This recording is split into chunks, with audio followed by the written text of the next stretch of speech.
looked at the routes that are making losses, and to that extent of that exercise, a route that was going to Beijing and Mumbai was closed, and a new route was successfully implemented.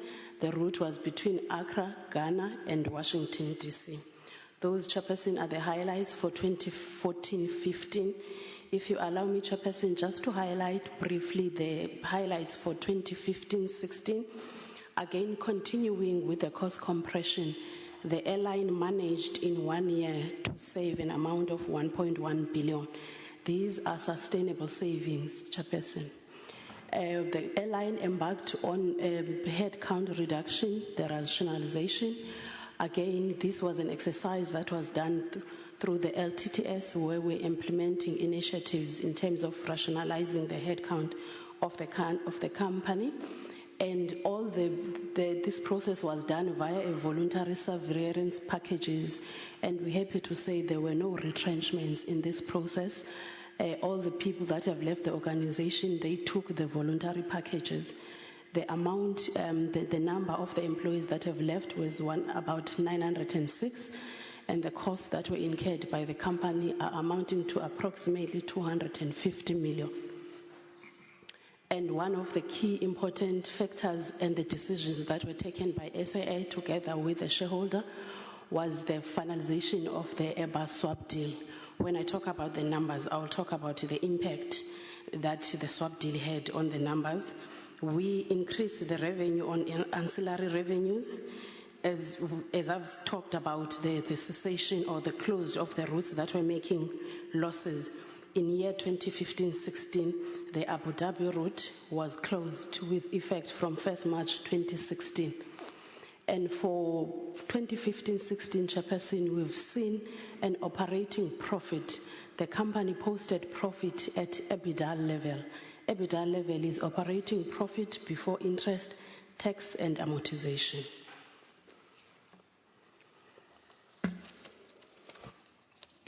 As the acting CEO has highlighted, that the company is having challenges specifically on revenue because of the competition that SAA operates in, especially with the low-cost carriers. We've seen revenue. Now that was the performance when you're comparing 16 versus 15, where the revenues, we're posting revenues that are below the budget that we've targeted for. One of the impact that are hitting SAA most is most of the operating expenses are foreign currency denominated. For example, if you take 2014-15 and you split the operating costs, 60% of the operating cost of SAA are foreign currency denominated, while only 40% of revenue is foreign currency denominated. So there's a 20% exposure in terms of if there's a volatility on the rand, and then SAA is highly impacted by that. Just quickly, Chairperson, if I take you through to the numbers when I'm comparing 2013-14 and also 2014-15, briefly I'll talk firstly about the Stand by, Sam. We have to get out of that as you... Numbers as they were approved by the board of SAA. SAA posted a loss of 5.6 billion. The loss of 5.6 billion, you compare it to the 2013-14, which was approximately 2.6 billion. There are key factors that are contributing to the loss of 5.6 billion.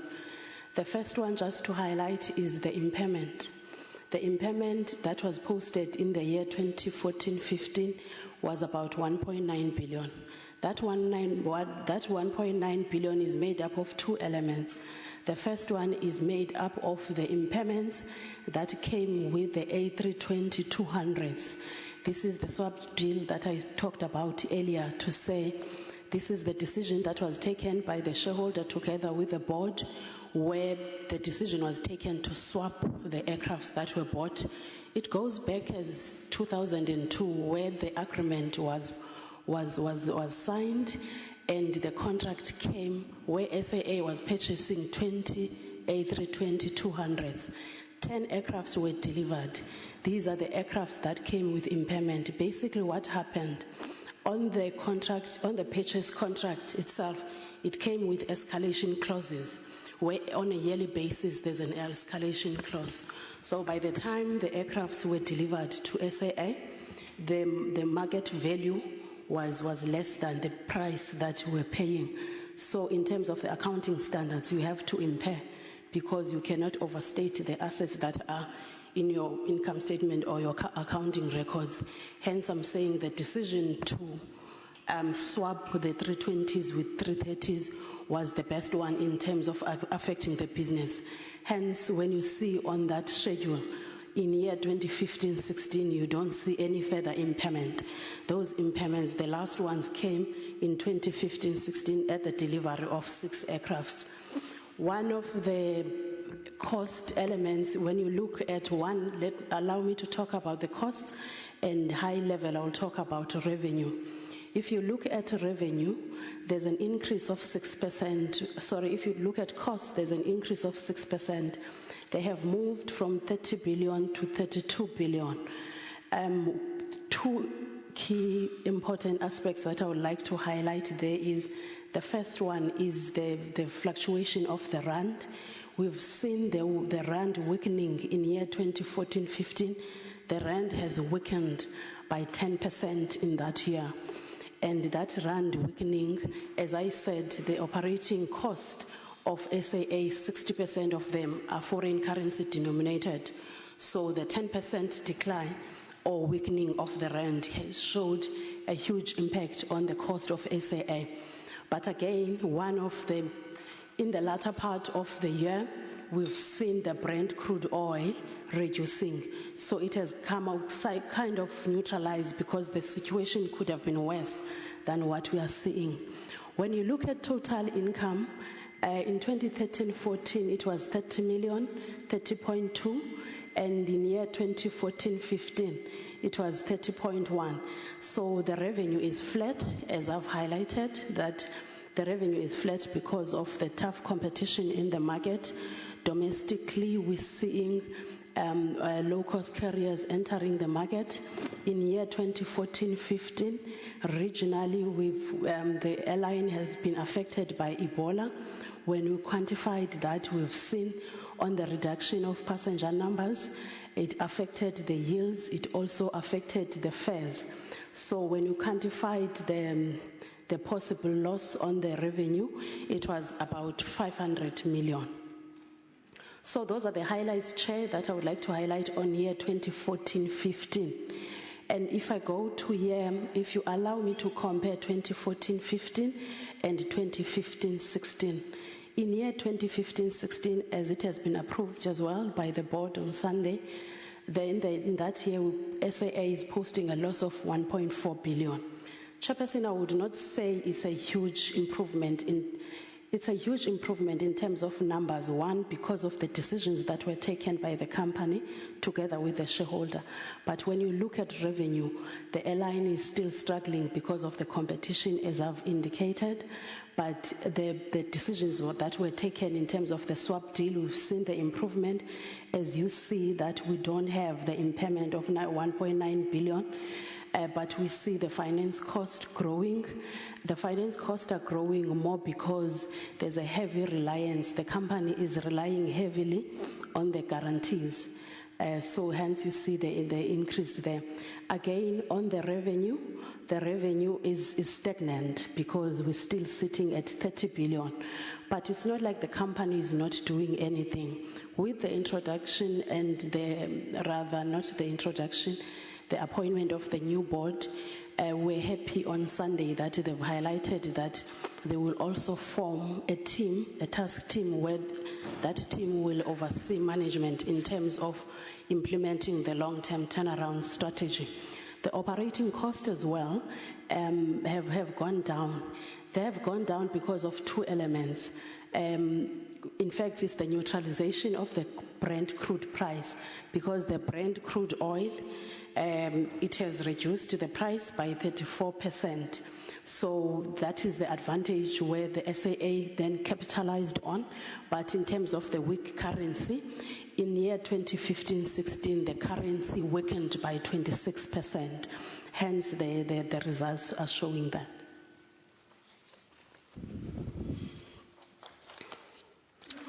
Looking into the balance sheet, as the DM has said, that SAA couldn't finalize the financial statements for 2014-15 without the financial support from the shareholder. It shows by looking at the total liabilities and the total assets.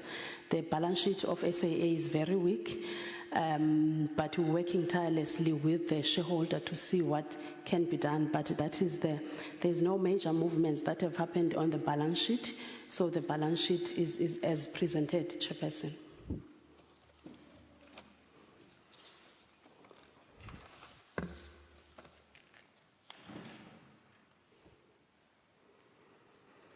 Allow me to give you the highlights for Q1 of 2016-2017 financial year end. In 2016-17, as we have said, as much as we are aware as the management together with the board of SAA that you cannot compress the cost of the airline to make the airline profitable, you have to grow the revenue. But we have instilled, and we keep on instilling the culture of compressing the cost where we can. For year 2016-17, we've got a target of 790 million for cost compression. For Q1, we have managed to save an amount of 181 million. It adds to the 3.3 billion that I've talked about earlier on. SA Technical commenced the weekly maintenance checks in Cape Town. We should see the results of this operation in the latter half of the year. And also, in terms of looking at the revenue, as we have said, we cannot compress the cost for the airline to be profitable. What the commercial is doing is looking at all the routes that we are flying and also checking the possibility of increasing the capacity or increasing the frequencies on the routes that we're already flying, on top of looking at the routes, at the new routes that the company might open. In Libreville, Cotonou, for an example, we've increased the frequency from 2 to 3 per week, and we've removed the non-stops. In Brazzaville, Cotonou, we have increased the frequency from 2 to 3 per week, and we've also removed the non-stops. The slide reflects the quarterly performance. This is the Q1 performance. Also, before I leave that slide, I think I would like to highlight, Chairperson, and say Q1 is normally not a good quarter for SAA, but this year we've seen a decline, rather a shortage in the revenue, and the team is working tirelessly to ensure that we recover and close the gaps to the extent where there's a task team that has been formed, which is chaired by the acting CEO, which involves all the revenue generating units where they need to come and present the revenue to date, the target to date, and the forecast, and in terms of what is it that's going to be done to close the gaps. But the shareholders' compact for Q1 is not a good picture in terms of there are some targets that we have not met, but we're happy to say 66% of our targets have been met. The last slide for the day, Chairperson, is just quickly presenting the quarterly report as we have been requested. This quarterly report compares Q1 of 2016-17 and Q1 of 15-16. So basically checking where we are. The revenue has dropped compared to budget.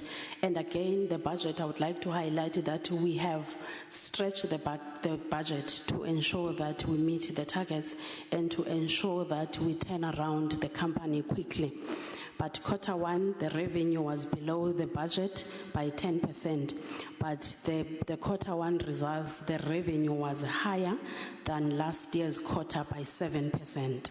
On operating costs, the cost, we've seen that the actual was less than the budget by 7%. But when you're comparing it to last year, the expenses were more by 10%. The expenses were more by 10% more because of the fluctuation in the currency. As I've highlighted that last year, the weakening of rand was 10%, and in the 2016-17, it is 23%. But as I've highlighted, that we're working towards closing the gap that we've seen in the Q1. We'll then close the presentation session, Chairperson, from there. Thank you. Anything else from the SAA side? No. Sifiso, Dikeledi, Mr. Mania, I can't see whose hand is up there. Mr. Topham, Makosi, Pinky.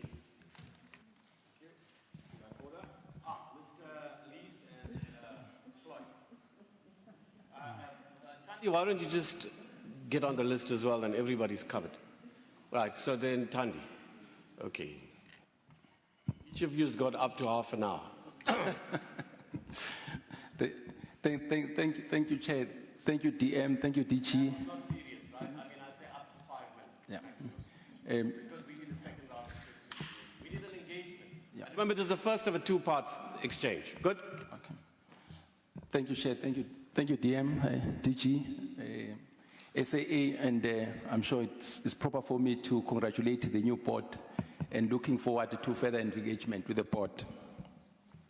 There is no doubt, Chair, that it has been difficult times for SAA, and I don't wish to be in their shoes to be always in the news. And I take the point which is made by the acting CEO that there's a correlation between their performance and how many times they are in the news. But coming to the questions that I have, it's good that the DM has spoken about the late submission of the annual financial statements, and we're happy that now we are at a position where you have satisfied yourself that the risk that you wanted mitigated by the appointment of the new board that's being taken care of. Going to SAA, can you please just give us a snapshot of the status of the aircrafts that you have? How many aircrafts belong to SAA? How many are being leased? And then that combination, how has it affected the financial stability of the airline? Number two, we saw the SAA going into the market wanting to raise about 15 billion rands. What was the airline trying to achieve? Was this in violation of PFMA or any other legislation which governs SAA? You know that there are a lot of stories which were being reported in the press about that. Can you take us into confidence exactly about what was happening there? Chair, I think I must say that a cost saving of about 3.3 billion rands in 2 years, it's a big achievement by any measure, and I think SAA should be congratulated on that. The top line remains a concern because you go with cost containment up to a certain level. I would like you to assure us, usually people always take shortcuts, especially when it comes to maintenance, that your cost containment measures haven't compromised the maintenance of the aircrafts. I don't need to tell you what happens once you start taking shortcuts there. There's also a school of thought that your cost containment was more from low fuel prices.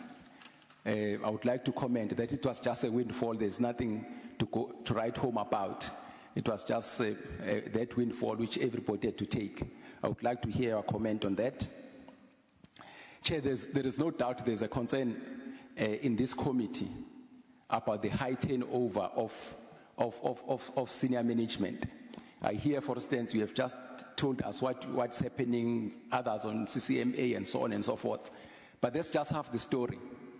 I think what we'd like to know is exactly what is happening. Why are you having such a big turnover? And the challenge to the board will be, how do we make sure that we try and prevent this thing going forward? So it's well and good to say that's what we are doing. But for me, what's important is that what has led to this high turnover, And secondly, how do we try and prevent the reoccurrence of these things? Because there's no doubt that it destabilizes the whole company. It cascades to the executive, it cascades to the management, it cascades to the whole staff once there's instability at the top. Lastly, Chair, so much has been said about the evergreen contracts of SAA. One of the things you said, it becomes a very big cost factor. If acting CEO, you can take us into confidence about some of the salient features of these evergreen contracts. And again, we'd like to know what are you doing about them, if anything, because we are told they're a big cost factor into the company. You also talk about that you are not able to increase your revenue, and you're talking to, say, revenues because of competition.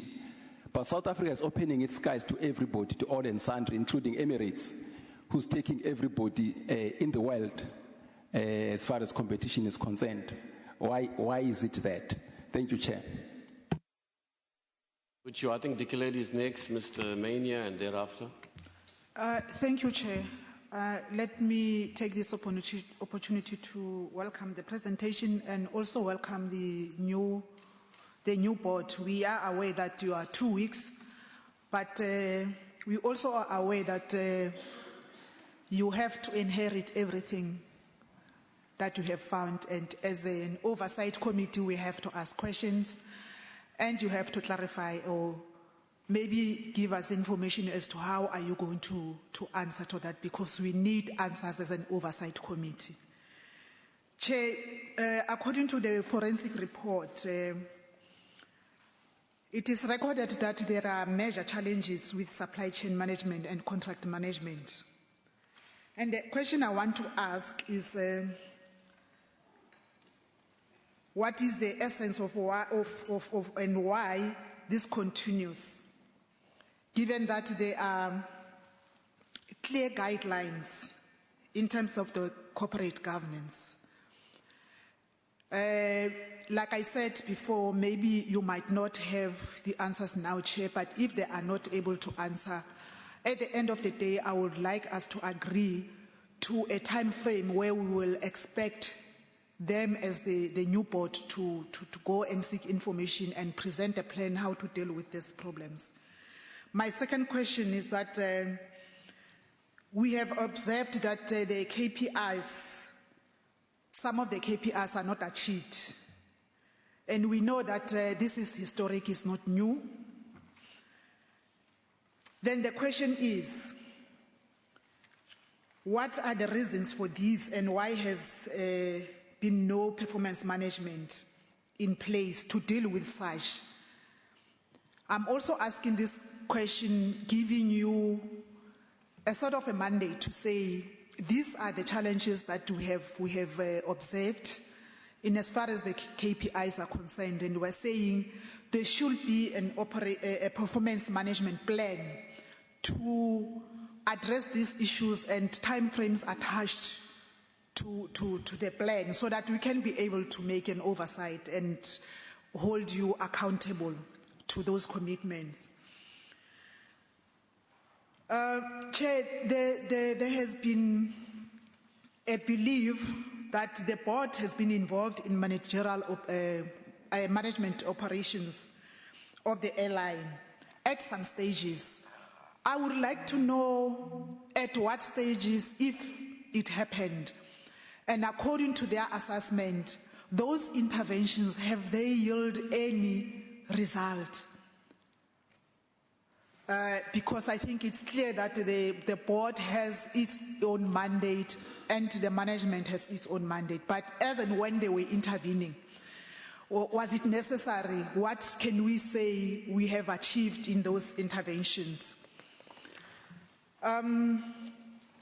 Chair, on slide 6 of the presentation on challenges and remedial steps, on number 5, on leadership instability, I know Honorable Buthelezi feels to have spoken to that. But in terms of the mitigation on that point, it is said that the new board mandate is to fill key vacancies as soon as possible. And according to me, Chair, the statement is open-ended, is too vague. I think there should be a time frame attached to that so that we can monitor progress. And it will also help maybe if when they respond, acting CEO, maybe to also highlight to me or to the committee as to how long does it take for you to feel the process that you're taking in as far as filling of the post is concerned. On the issue of stability, instability of the management and the leadership in the SAA as a whole, it's a very, very, very, very big concern to all of us. We want to see stability in the company. We want to see stability because if there's no stability in the company, many other factors are coming in and we are all affected. Thank you, Chair. Yeah, Mr. Mayor. Thank you, Chair. I mean, it's well known that my view is that the chairperson, Dudu Myeni, is ground zero of the problem at SAA. In my view, she behaves more like a warlord than a chairperson. And for that reason, I would have been delighted if she were present today, but she's not. When the chairperson wrote to the committee last year providing reasons that she would not resign, she pointed out that she serves at the pleasure of the government represented by the shareholder, which is the Minister of Finance.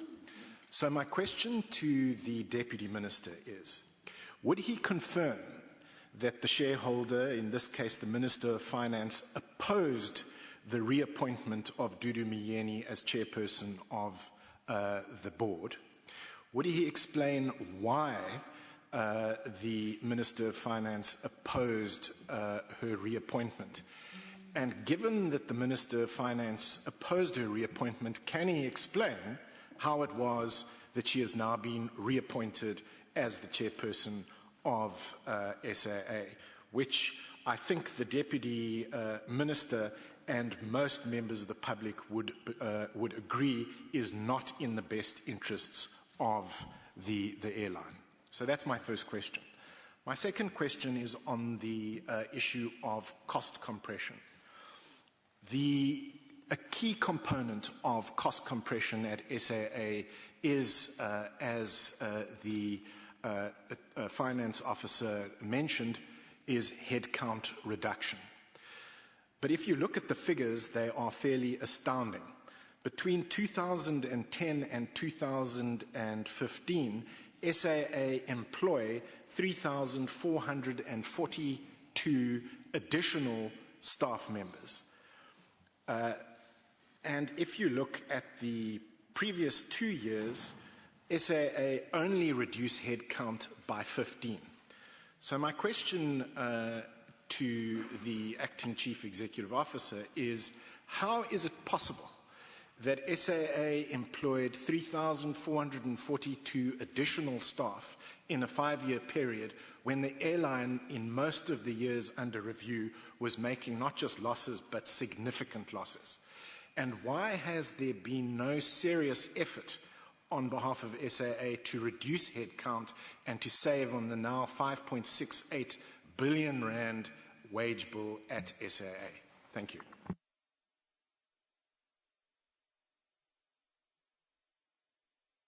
Chair, first of all, I just wanted to, first of all, thank the Minister, the Deputy Minister, and the representatives from SAA. Chair, the first question to the Minister is really around the SAA guarantee and the delay thereof. I understand that the Minister is saying they had to exercise fiscal prudence in doing that, but I'm not sure how far does fiscal prudence go given the fact that we are still without a CEO? And how do you turn around an ailing business around if you do not have the key individual? And does that not constitute fiscal prudence? And secondly, which is a question really that is really to the CEO. CEO, I'm not sure if I agree with you about underplaying the narrative that is in the public discourse by saying it kind of detracts you from focusing on ensuring that the airline is profitable. In the first place, surely that would not be there unless there is something that that is of interest to the public. And again, this is linked to our depth of understanding the international finance space. Because if my calculations are right, and I'll tell you why I'm very concerned about whether SAA actually understand their international finance place in which they play. It is largely about monetary and macroeconomic relations, and you can see that in your own books, although obviously you are not giving that expression. Your period, I think the period from 2011 to 2015, it looks as though because of the currency fluctuations, you've lost almost, if my calculations are correct, about 3 billion during that period. Now, what is the strategy of managing that? Because it's not okay to just be a victim and cry foul that, no, the rand is weaker, blah, blah, blah, blah, blah. We need to anticipate, these kinds of challenges because we are operating in that space. And obviously, it affects everything. It affects even our core business, which is transporting people around the world. Because if people do not have the money, they're not going to be sending, they won't be filling up our flights. And our cargo, people will probably defer sending whatever cargo that has to go through that or whatever. So I want to understand, what is your strategy in terms of managing this very volatile international finance space? Because obviously it affects you, and I am very interested because even what is happening in our SOEs does contribute to speculative attacks. Whether we admit that or not, it's neither here nor there, but it does contribute to speculative attacks because investors, they look at these speculative risks, whether it's in the paper, as I was saying, which I say it's very important for us to actually take note of what is being said in the media and whatnot, because it does pose a serious speculative risk, which is a major risk factor in this industry that you are operating in. The other question, Chair, that is of concern to me is that, and it's linked to the absence of a permanent CEO.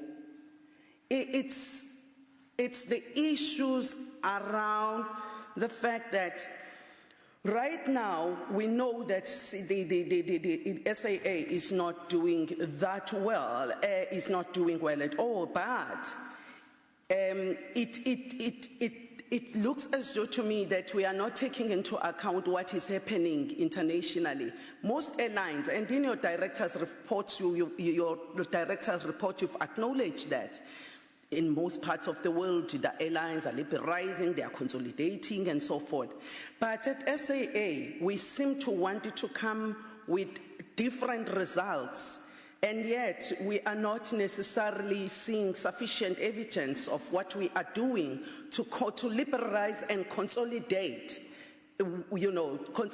our business. And therefore that speaks to your business operating model. Because to me, I'm from Durban, and I know the chair is going to agree with me, let alone the fact that we come from the same town, and he always tells people he knows me from when I was 15. But both himself and myself. Okay. But both himself and myself are actually very aggrieved potential passengers of SAA. Some of us, at least he tries to fly Mango. I fly British Airways. I do, unless I got no choice. Yeah. The reality, it speaks to this consolidation. And I know that, Minister, previously it has been said, NDTG, it's been said over and over, we need to start consolidating. And I'm not sure what we are doing about that, because the reality is that that particular route between Durban and Cape Town, I'm just making a good example. We are flying British Airways. Yes, it's because British Airways obviously understands they are operating in this highly competitive environment. But I don't see your business model speaking to that. And if you are not going to leverage on the passengers, how else are you going to turn this ailing airline around? And these are some of the issues that are of serious concern to me. The final issue that Chair, I think we need to speak to. I've noticed that there is, when I was doing the analysis of your finance statement, I saw a correlation between the factors, the factors that I've just said, and your operating loss of 1.5 billion in the 2015 financial year, and against 374 million operating loss in the previous year. Now, this is a big gap, guys. It's scary. And I need you to give us comfort as this committee. How are we going to address that specific area? Because if we are not going, this operating loss, obviously, if it's not curtailed, it's going to balloon. And if in the previous year it was 374 billion, and now you are sitting at 1.5 billion, good Lord, we don't know what's going to happen in future. So can you also shed light to that? Thank you. Chair, thank you very much. And let me also join my colleagues in welcoming the DM and the team from SAA and congratulate the new board that has been appointed. I think members spoke more around the issue of governance and the need for stability, both from the board side and from the management side. The board, we can't say much. They are just 2 weeks old. They're new from the box, but they should know that we would want them to work as coherent as possible. The issue, Chair, that I want to touch on is the issue of financial stability, which the acting CFO also spoke to. When she presented the AFS, she spoke about some of the operational costs being foreign currency denominated and the 20% exposure that SAA is prone to. And I guess maybe one will be interested in knowing whether even the leasing of aircrafts, in the way that they are leasing them from companies outside South Africa, we not, for lack of a better word, I'm not being xenophobic and I'm not saying companies outside South Africa should not do business.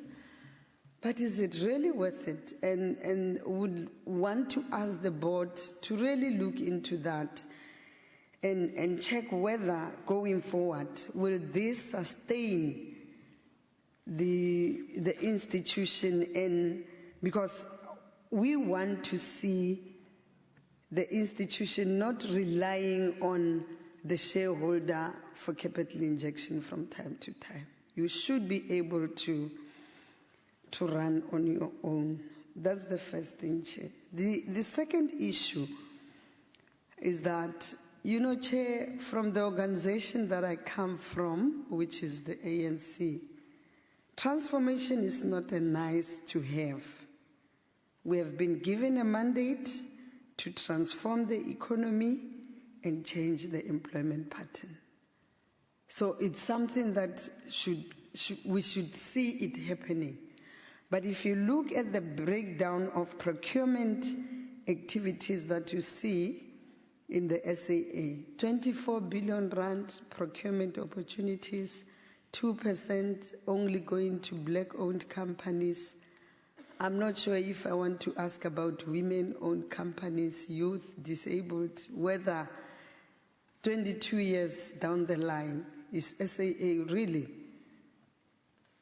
wanting to say, is this a story, a good story that we should tell?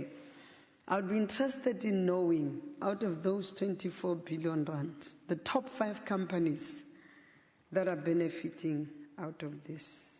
Same with the employment patterns. And I think, Chair, if you allow me, I mean, they can even bring those breakdowns later in writing. I know we are baptizing the new board with fire.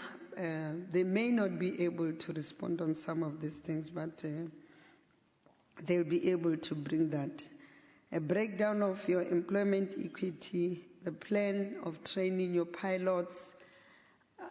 Currently, would also want to know how many pilots do you have and who are training them, if there's training, whatever, the selection of those cadets, the breakdown of salary bill of the pilots and their packs. If we can get some of those things just to be able to see whether there's a transformation path that SAA is moving towards. The last issue, Chair, is towards Treasury, and I'm happy that the DM is here.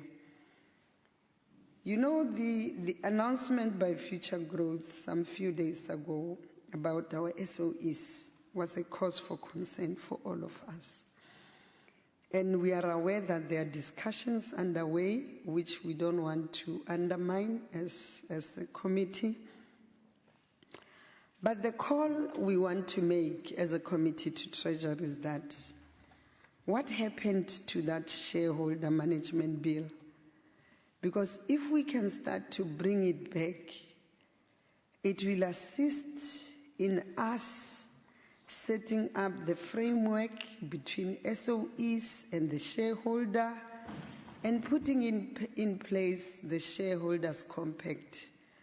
How you as SOEs and government relate, and how you are able to make sure that there's delivery on some of these things, so that we are not even experiencing what we are experiencing today. Issues of governance, the challenges around how we run our SOEs and so on and so on. So if that shareholder management bill can come and then we are able to deal with it, and all SOEs, you know, coming to the fold in making sure that the shareholders' compact speaks to some of those things, framework is laid, and we are able to deal with this and bring confidence to whoever is interested in investing in our country. Thank you, Chair. Lees, and whoever else is next, you know the order in which you are, right? It's Mr. Shivambu, and then I don't know the lady's name from Public Enterprises again. What's her name? Yeah. Natasha, yeah. Thank you, Mr. Chairman. Mr. Chairman, we do welcome the appointment of the new board, but I would hesitate to congratulate them, given the task before them and the warlord kind of leadership they can anticipate. I think we should be commiserating rather than congratulating, but I hope they are successful. Mr. Chairman, through you to the Minister, given what has subsequently been revealed, there can be no doubt that CFO Wolf Mayer was correct in his memo to the board, wherein he pointed out that SAA was technically insolvent and that further trading constituted reckless trading in terms of Section 22 of the Companies Act. Will the Minister appoint a commission of inquiry to determine whether or not Dutu Myeni and some or all of the directors at the time acted in violation of the Companies Act and should be held personally liable? So SAA has been and remains in serious financial trouble and remains in business only on the basis of the some 19 billion rand guarantees from the South African government and the taxpayers. The annual report, as tabled, is not final, and this is illustrated by the sudden changes in figures which have been presented to us this morning. In the preliminary report which we received on the 15th of September, there was a massive 4.67 billion rand loss for the 14-15 year. Suddenly this morning, that loss has now jumped to 5.64 billion, an additional 950 million rand loss. There has been comment about the tight revenue turnover, and I would suggest to you that that is largely, if not wholly, a result of the inoperational operation department that was set up under a certain Mr. Bosch. The purchase of new aircraft from Airbus has been mired in controversy around Dutu Myeni's attempts to introduce African finance into the deal, which was soundly rejected by Airbus. This action by Dutu Myeni, meddling in executive functions and apparently without a mandate from the board, was reckless and brought SAA to the brink of liquidation. Finance Minister Nene was forced to intervene at the 11th hour to try to enforce the agreement with Airbus and save SAA from liquidation. It is clear that this intervention cost him his job a few days later. As if the Airbus debacle was not bad enough, Dutu Myeni then attempted to raise 16 billion to refinance the debt book using so-called boutique financiers, BNP Capital, and then tried to get a bankrupt SAA to pay one-man show BNP a cancellation fee of 49.9 million. As at the 31st of March 2015, SAA had liabilities that exceeded its assets by 8.29 billion. That figure now has increased to 9.24 billion and 10.96 billion as at the end of 2016. The company is bankrupt. There have been an exceptionally high number of senior members of the executive who have been suspended or resigned. These include CEO Kalawe, CCO Bosch, CFO Stimple, CFO Meyer, General Human Resources Mpe.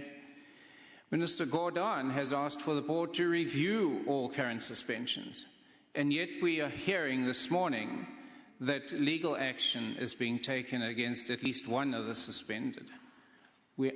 Can we please be told how SAA can take a decision of their own disciplinary committee on review? Can we please explain to us how that is possible? The auditors have raised technical difficulties about the 2014-15 annual report at the 11th hour. We assume that the figures now put before us are the final figures, but we cannot be sure of that until we see the final report with the auditor report included. Madam Deputy Board Chair, will the Board comply with the condition laid down by Minister Gordon in his speech to Parliament on the 13th of September that the Board will review all suspensions of employees to see whether they are justified? And if so, how will such review be conducted independently and impartially? CEO Zwane, I don't envy you your job, and I don't blame you for wanting to go back to your other job if the reports I heard were true, but nevertheless, would you agree that SAA is technically insolvent, and that if it were not for the granting of the latest financial guarantees, SAA would face liquidation? If you disagree, please explain to me why you disagree. Mr. Zwana, I don't see in the report any reference to a forensic investigation undertaken by one Indiebo Consulting into Airchef's tender irregularities. If it's not there, was such an investigation done, and what are the details? May I please, Mr. Zwane, just reassure us about what the technical details that the auditors raised were, and who are the experts from whom advice has been or is being solicited? Mr. Chairman, the report tabled is a preliminary report. The report can therefore not be relied upon, and there are key elements that are missing: the all-important auditor's report and the financial statements of the subsidiaries as are required by Section 55C of the PFMA. We are pleased that the Minister has agreed that a second meeting be held with SAA. We are concerned that the end of November, or the 20th of November, may be too far into the future, but that can be discussed as you have suggested, Mr. Chairman. Deputy Minister, please can you confirm that when we have that meeting, you've already said the finalized annual reports will be there, but can you confirm that the financial statements for all the subsidiaries will be tabled, that a copy of the shareholder compact will be tabled, that the evaluation of the board conducted by one statute core, as referred to in page 62 of the preliminary report, will be tabled, that the benchmarking exercises referred to on page 54 will be tabled, and that when the 2015-16 at that same meeting are submitted, that with those the subsidiary financial statements will also be included. Thank you very much, Mr. Chairman. Please, I thought you were a nice guy. All right, fine. Floyd, here I can't say that off, right? Thank you very much, Chairperson. We, last week, as the Deputy Chairperson of the Board of SAA, last week we tabled an urgent matter of national public importance in Parliament for debate, and it was primarily about the South African Airways. We were concerned that there were two members of board. When we actually raised the issue, there were two members of the board of SAA, and there were reports that the company might face liquidation if urgent interventions are not made in SAA. And then we debated there and made specific observations because a new board had been appointed afterward. They requested for a debate to happen. And we raised specifically our concern about the reappointment of the chairperson, Dumien, to say that she presided over a largely incompetent board that is reflected in the numbers, some of which were being presented with here. That an incompetent and mostly directionless in terms of some of the commitments that SAA would come and make here in Parliament and couldn't achieve them. And we got assurance from the Minister of Finance that as the new board, you are going to competently turn around SAA. So I get a report that you met on Sunday perhaps you must tell us what are you going to do differently to what has been happening for the past 3, 4, 5 years under Dudumien, who misled the board and took senseless decisions on many critical things that relate to the airways. What decisions have you taken? Because we're sitting now with a team of actors in the executive. Everyone who seems to be acting. It's a drama. It's a soapy, it's a bio, or generations where acting CEO, acting CFO, acting general manager for human resources, acting everything. There is no one who is appointed into that position of responsibility that are very important. Makosi says it in English that they've got fiduciary responsibilities and they must be prudent when they deal with the finances and all those things. Then they have to be given the full-time responsibilities, but they are almost all of them acting. What are you going to do about that, and what are your time frames? That is the board. So the Minister of Finance spoke on your behalf, so you must speak on your behalf now. You had a meeting. When are you going to appoint non-actors into the positions of executive in SAA so that there is a clearly defined turnaround strategy and plan for SAA? I'm very suspicious of this acting CEO of SAA because in the last meeting where he appeared as an acting CEO, he exuberantly said, no, we're going to turn around the issue of the diversification of the suppliers base of SAA. And he made a commitment there, a very brave commitment, that within a few months would have dealt with the 30% achievement, 30% of suppliers of SAA. And I said to him then that, why do you make such commitments?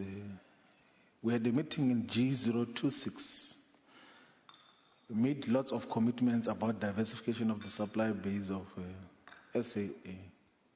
I think you must account on that, on what exactly happened, what has been done since the last meeting. The answer will reveal those, unless if it's a different actor as well, because there have been so many acting after acting after acting in SAA. We must be given. And I even get worried when he says here now that he is distracted by the media. That is why there are problems in SAA. What kind of an executive is that who says, I'm distracted by the media? So you read the newspaper and then you don't do your job. Or you watch news that SAA is not doing well and then you neglect your work because of media. And then we must take such an individual serious. I don't think he literally meant that. You're being surrealistic. So because he said that is distracted by the media and it must be, maybe he must respond for himself, he must defend himself. And I think that one of the things which the board must be aware is that you must also assess the competence of these actors that are in SAA now. That is the urgent thing that you must have to attend to. Because if we had a competent executive in SAA, even with the madness of Dudumien, some of the calamities that came to define SAA would have been avoided and prevented, because she, with evidence, tries to interfere with procurement processes, wants to line up her friends and family members to benefit out of the procurement processes of SAA. She gives instructions that are not legal in terms of what should happen on the procurement processes.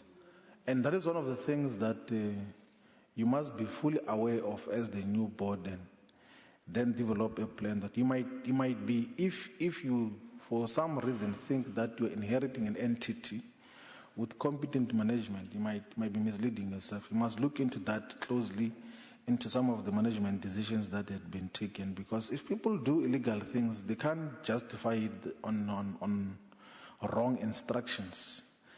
People are falling today because of taking wrong instructions in NPA and everywhere else.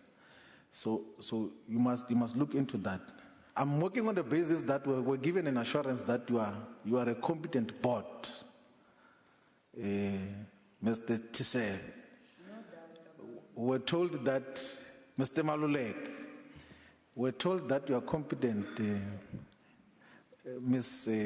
Trifosa Ramano. They told us that you are very competent. So what are you going to do differently to? And then maybe management must appraise us. I'm sure the board will not be aware of the exact details of the deal that he had with BNP Capital. What were the agreements? What was the scope of work that it was given? And what has it done thus far? And what was the causes of the cancellation of the contract that they were given to perform the functions that they had performed? I just need appraisal. I don't have a view about it. We'll then possibly formulate a perspective once you've appraised us. Thank you. Next, whoever is. Can I just, Advocate, ask you, is it appropriate to say that somebody's mad or not? I don't know. Mr. Mania, don't complicate life here, right? Let's deal with the issue. Mr. Mania, now don't make life difficult here, man. I'm chairing, man. Please, let's deal with the substance. I know what he's trying to say, but I have to do my job as a chair, Floyd. And it gives me no pleasure to have to do all this. Let me tell you. Now, Advocate Jenkins, guide me. Can you say that somebody is mad? Chairperson, you can. I said the madness of the decisions. We have never spoken about the said the madness of the decisions. The madness of the decisions, okay. the insanity. Okay, that's fine. I withdraw it. If he said madness of the decision, some of you may not like it, but that's tough. Okay, if he says her madness, that's different. So what did he say, Advocate Jenkins, and is it appropriate? I'm not the Speaker of the House. We're going to be productive here. You ask them 1,000,001 questions. Now don't complicate life. Advocate Jenkins, is what he said, whatever it is he said, appropriate or not? And why? Chair, I can only answer whether it's parliamentary or not. I don't see a problem with the speech as unparliamentary, but whether it's appropriate, that's different. That's yeah. Okay, thanks, you get what I'm trying to say. Fine. Next, please. Thank you, Mr. Chair. Firstly, can I start off by saying I think it's completely unacceptable that 18 months after the year end, we're still sitting with draft financial statements. We should be looking at the 2016, which are also now in arrears. And specifically when there is no audit report, and I'm going to make some comments now, which I believe that the audit report will be qualified for 2015, purely on the basis that we're into the new financial year, and any guarantees now issued are after 12 months, and a going concern review is always 12 months into the future. So I think the auditors had an obligation to issue an audit report after commencing an audit within a reasonable period of time. But whether it's qualified or not, officially in the end, it's clear that these sets of financial statements were, for all practical reasons, qualified. And I also think that they do not comply with IFRS, and I'm going to point out to you why they do not, in two material respects right now. But before I get there, I want to ask some clarifying questions for your next report. It's clear if you also look at these financials and the cash flow statements that not only is it technically insolvent, it's also commercially insolvent. If it weren't for the how should we say, the monopolistic position you have, you would not be still trading today. And I think it was also bear in mind that when you've got 18 months and your financial statements aren't correct, it's a serious issue. The Johannesburg Stock Exchange listed company has 3 months to issue audited financial statements. So this situation that you can just drag things out on and on is completely unacceptable, and I cannot even understand it's been allowed to happen for so long. And that being said, I think the Treasury's stance to put in things in place before issuing this guarantee, which they were almost forced to do, it's like you got them over a barrel with their arms behind their back. We've got really very little choice to do this. So the fact that they have taken a hard line to make sure that you put into place certain things is actually quite commendable from their point of view. However, in this whole plan of yours, I see no plan on fuel. Now, in an airline, there's two things. I think you guys know this. Fuel and maintenance costs, besides the capital commitments that make or break an airline. And both of those are basically out of control in the 2015 year. 36% of the total revenue represents your fuel bill. What are you going to do about that? And linked to that, the decision to buy narrow-bodied planes, what was the rationale for that back then? Well, I would presume it was because of fuel conservation or something to that effect. And why has that not come through if that is the case? If you read in your director's notes, you say our maintenance costs went up by 31.58%. You take out the forex increases, it's 17%.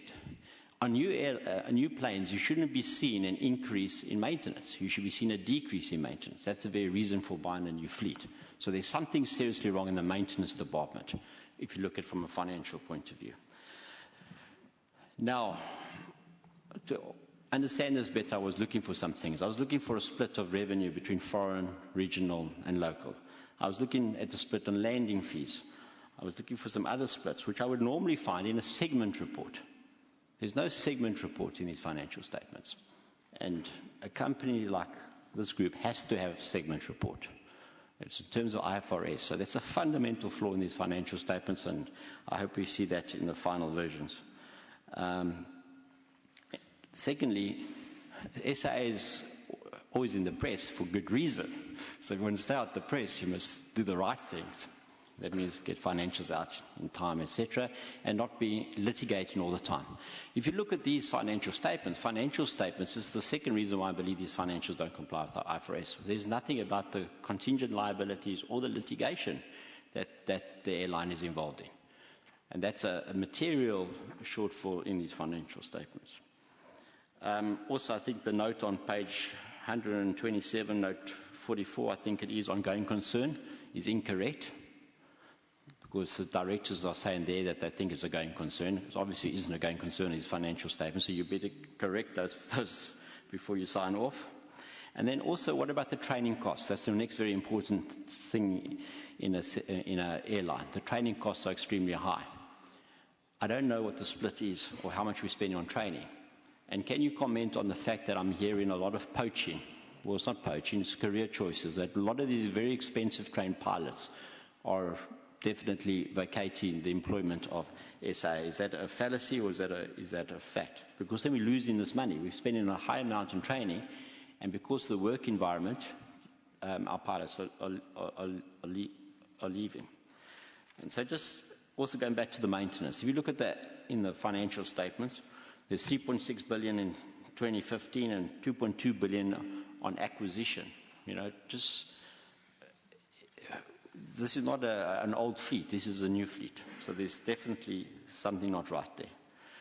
And on the impairment costs, you mentioned there's a lot of impairment. It was 1.8 billion and 1.6 billion, if I remember correct. We must remember that that is as a pure result of the bad decision made by the board. I mean, that's effectively putting this into normal terms. You go to the BMW and say, please order me that 3 Series, and when you get it, because of the way you structure the deal, it costs twice the amount of a BMW next to it. And specifically, it's exasperated by the fact that we had a rand-dollar depreciation in this period. Now, when you impair, you have to take into account that as well. And an aircraft is always denominated in dollars. So the fact that we're impairing to such an extent in a market where the dollar went the other direction, it's telling you that because that plane is now an asset, the fact that you didn't pay for it with a new rate, you paid for it with the old rate effectively. So the impairment was much greater. So, and the impairment is in the 2014 and the 2015 year. Whoever made those decisions, and it's long before my time, really was extremely negligent. And if ever there was fruitless or wasteful expenditure, it was that decision taken back then. And there should be, on the board, some recourse taken. I mean, you are subject to the Public Finance Management Act, And if decisions taken by officials was to the extent that definitely fruitless and wasteful, you have to recover this money from those persons. So we're interested to hear what the current boards, have they made an assessment on that, and are they going to take any action steps in that regard, Mr. Chair? Thank you. Thandi? Thank you, Chair. First of all, let me welcome the new board. I say Brapita Maluleke, he used to be here with us, now he's on the other side. Yeah, so, Chair, I was caught at the gate for 30 minutes, so I'm sorry. Recognize you're an MP? Because you're looking so young, I'm not surprised. I was driving a different car. They didn't recognize you? I was driving a different car. Oh, so that's the committee's fault, all right. Sorry, I have to need somebody. Chair, I've been very quiet today, Thandi. You are eating out on my Since you came in last, you're the victim. You're eating out on my See, Natasha, I don't know her. Otherwise, I'll needle her and she'll get mad and walk out, and then there'll be a huge press conference there. You can't do that. No. Natasha will learn to understand that this committee is a very hard-working committee. It's not about TV. It's a different one altogether. Yeah. Okay, Chair. First, let me say this up front. We're discussing a very complex matter at a very complex time. You see, we're discussing the state of a state-owned company. Now, when you look at a state-owned company, I would have liked to speak about the formulation of the state-owned companies as way back as 1940, what informed that decision. I would have loved to have time to start there, but I don't have the luxury of time to even try to project how, when your IDCs, your ISCO, your ESCOM, at that time I think it was called EFCOM, it were giving large amounts of money to operate on behalf of government. And I would have liked to just juxtapose that with the role of SOEs in a developmental state, so that we bring in the context when we're discussing the challenges that is faced by an SOE. We juxtapose it with the role, Deputy Chairperson of the board, that this specific state-owned company should be playing. And I'm going to take you a little bit back. I'm going to quote what the President said on the 17th of June, 2014, in the State of the Nation, in this fifth Parliament, when he opened the fifth Parliament. Allow me just to take you on a few things he said. The President said that there is a need for government to increase the level of investment. And he further went to specifically speak on the need for a radical transformation agenda, both in the energy sector and in the SOEs. And he mentioned ESCOM, and he mentioned SAA.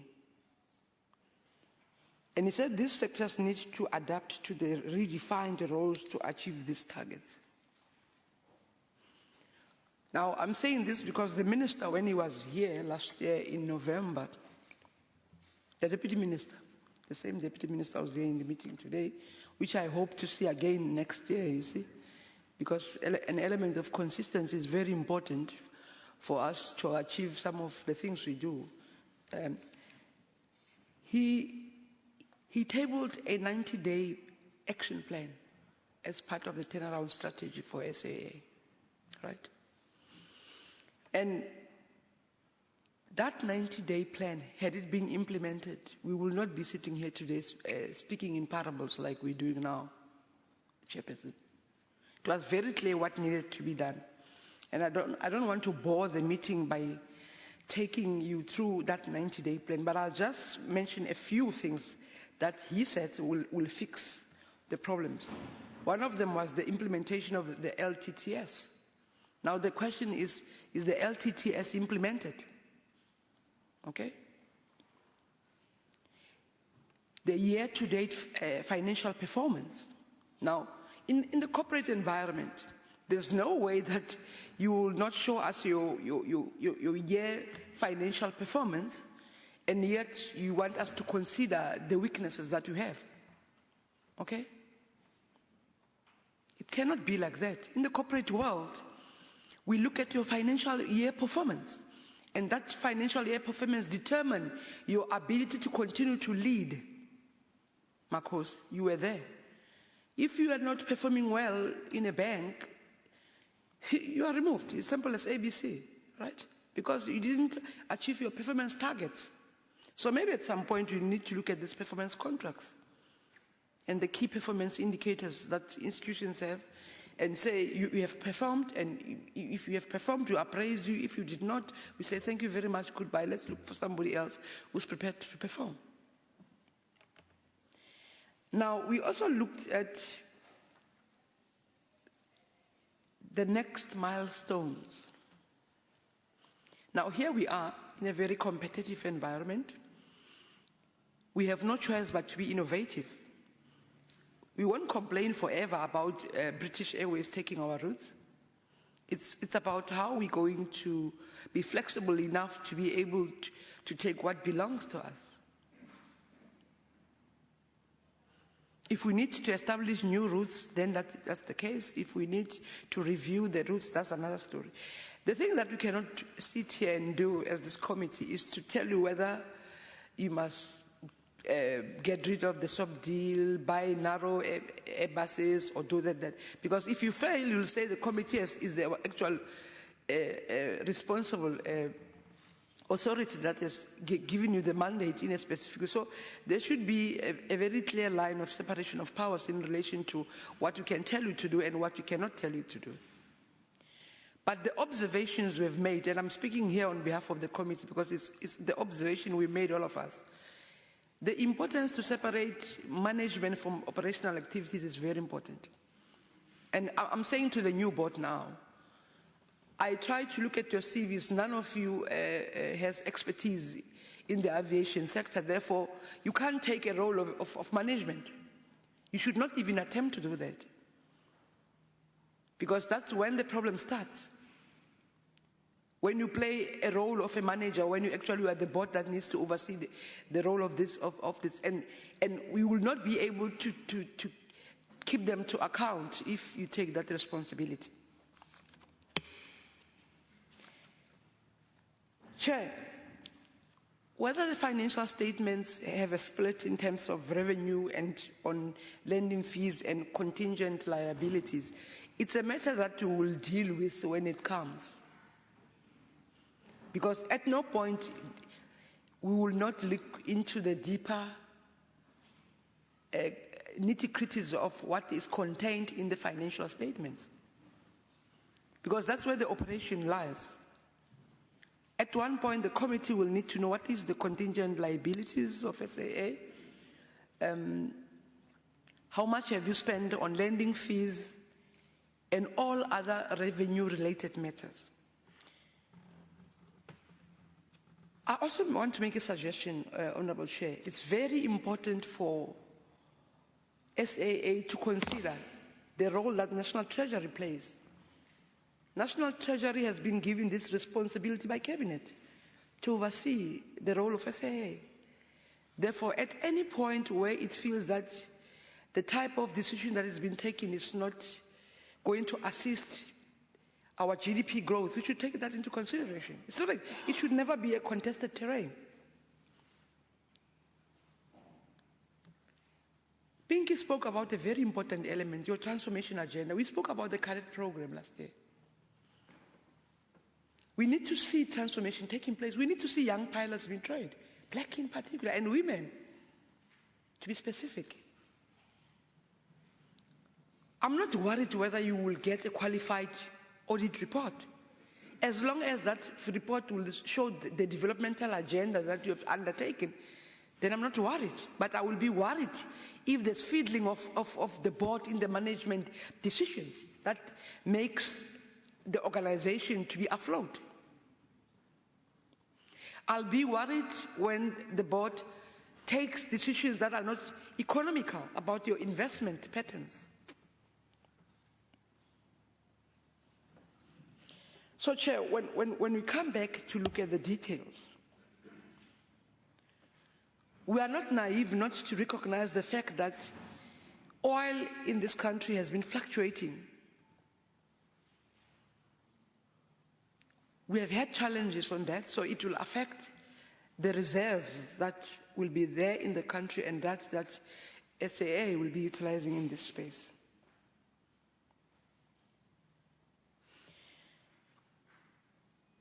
And Chair, I want to make this suggestion. Maybe we need to meet SAA on a quarterly basis. I know it's a little bit cumbersome, but the state at which this important SOE is at, of course, with all the interested parties. Let me tell you this, what I said in my speech in the debate is that, you see, the whole debate is not about only your performance. It's about the stakes, you see. People want, those who are interested in investment in the aviation sector want to see you failing because they want to play into that space. So you'll be giving them all the ammunition. It happens with ESCOM. They want the distribution to be given to private hands. And we said as government, if you look at the Interministerial Committee report, we said both the private sector and government should play a meaningful role in the investments of South Africa. We will not privatize. We have not yet arrived at a point as this government to privatize. So it's a given fact that the stakes are very high. But that doesn't mean the board and the management must play into the hands of those who are interested. We shouldn't behave as if the private sector does not want you to divest.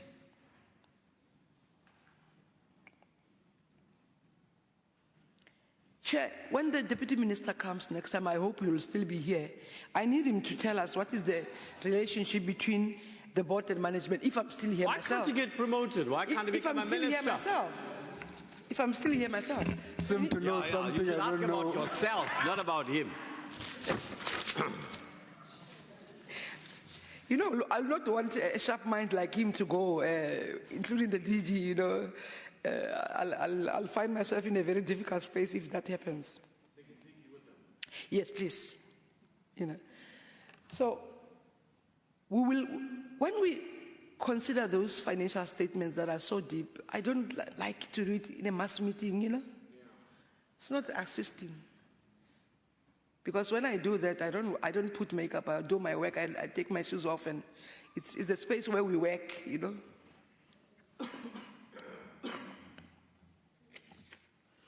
Chair,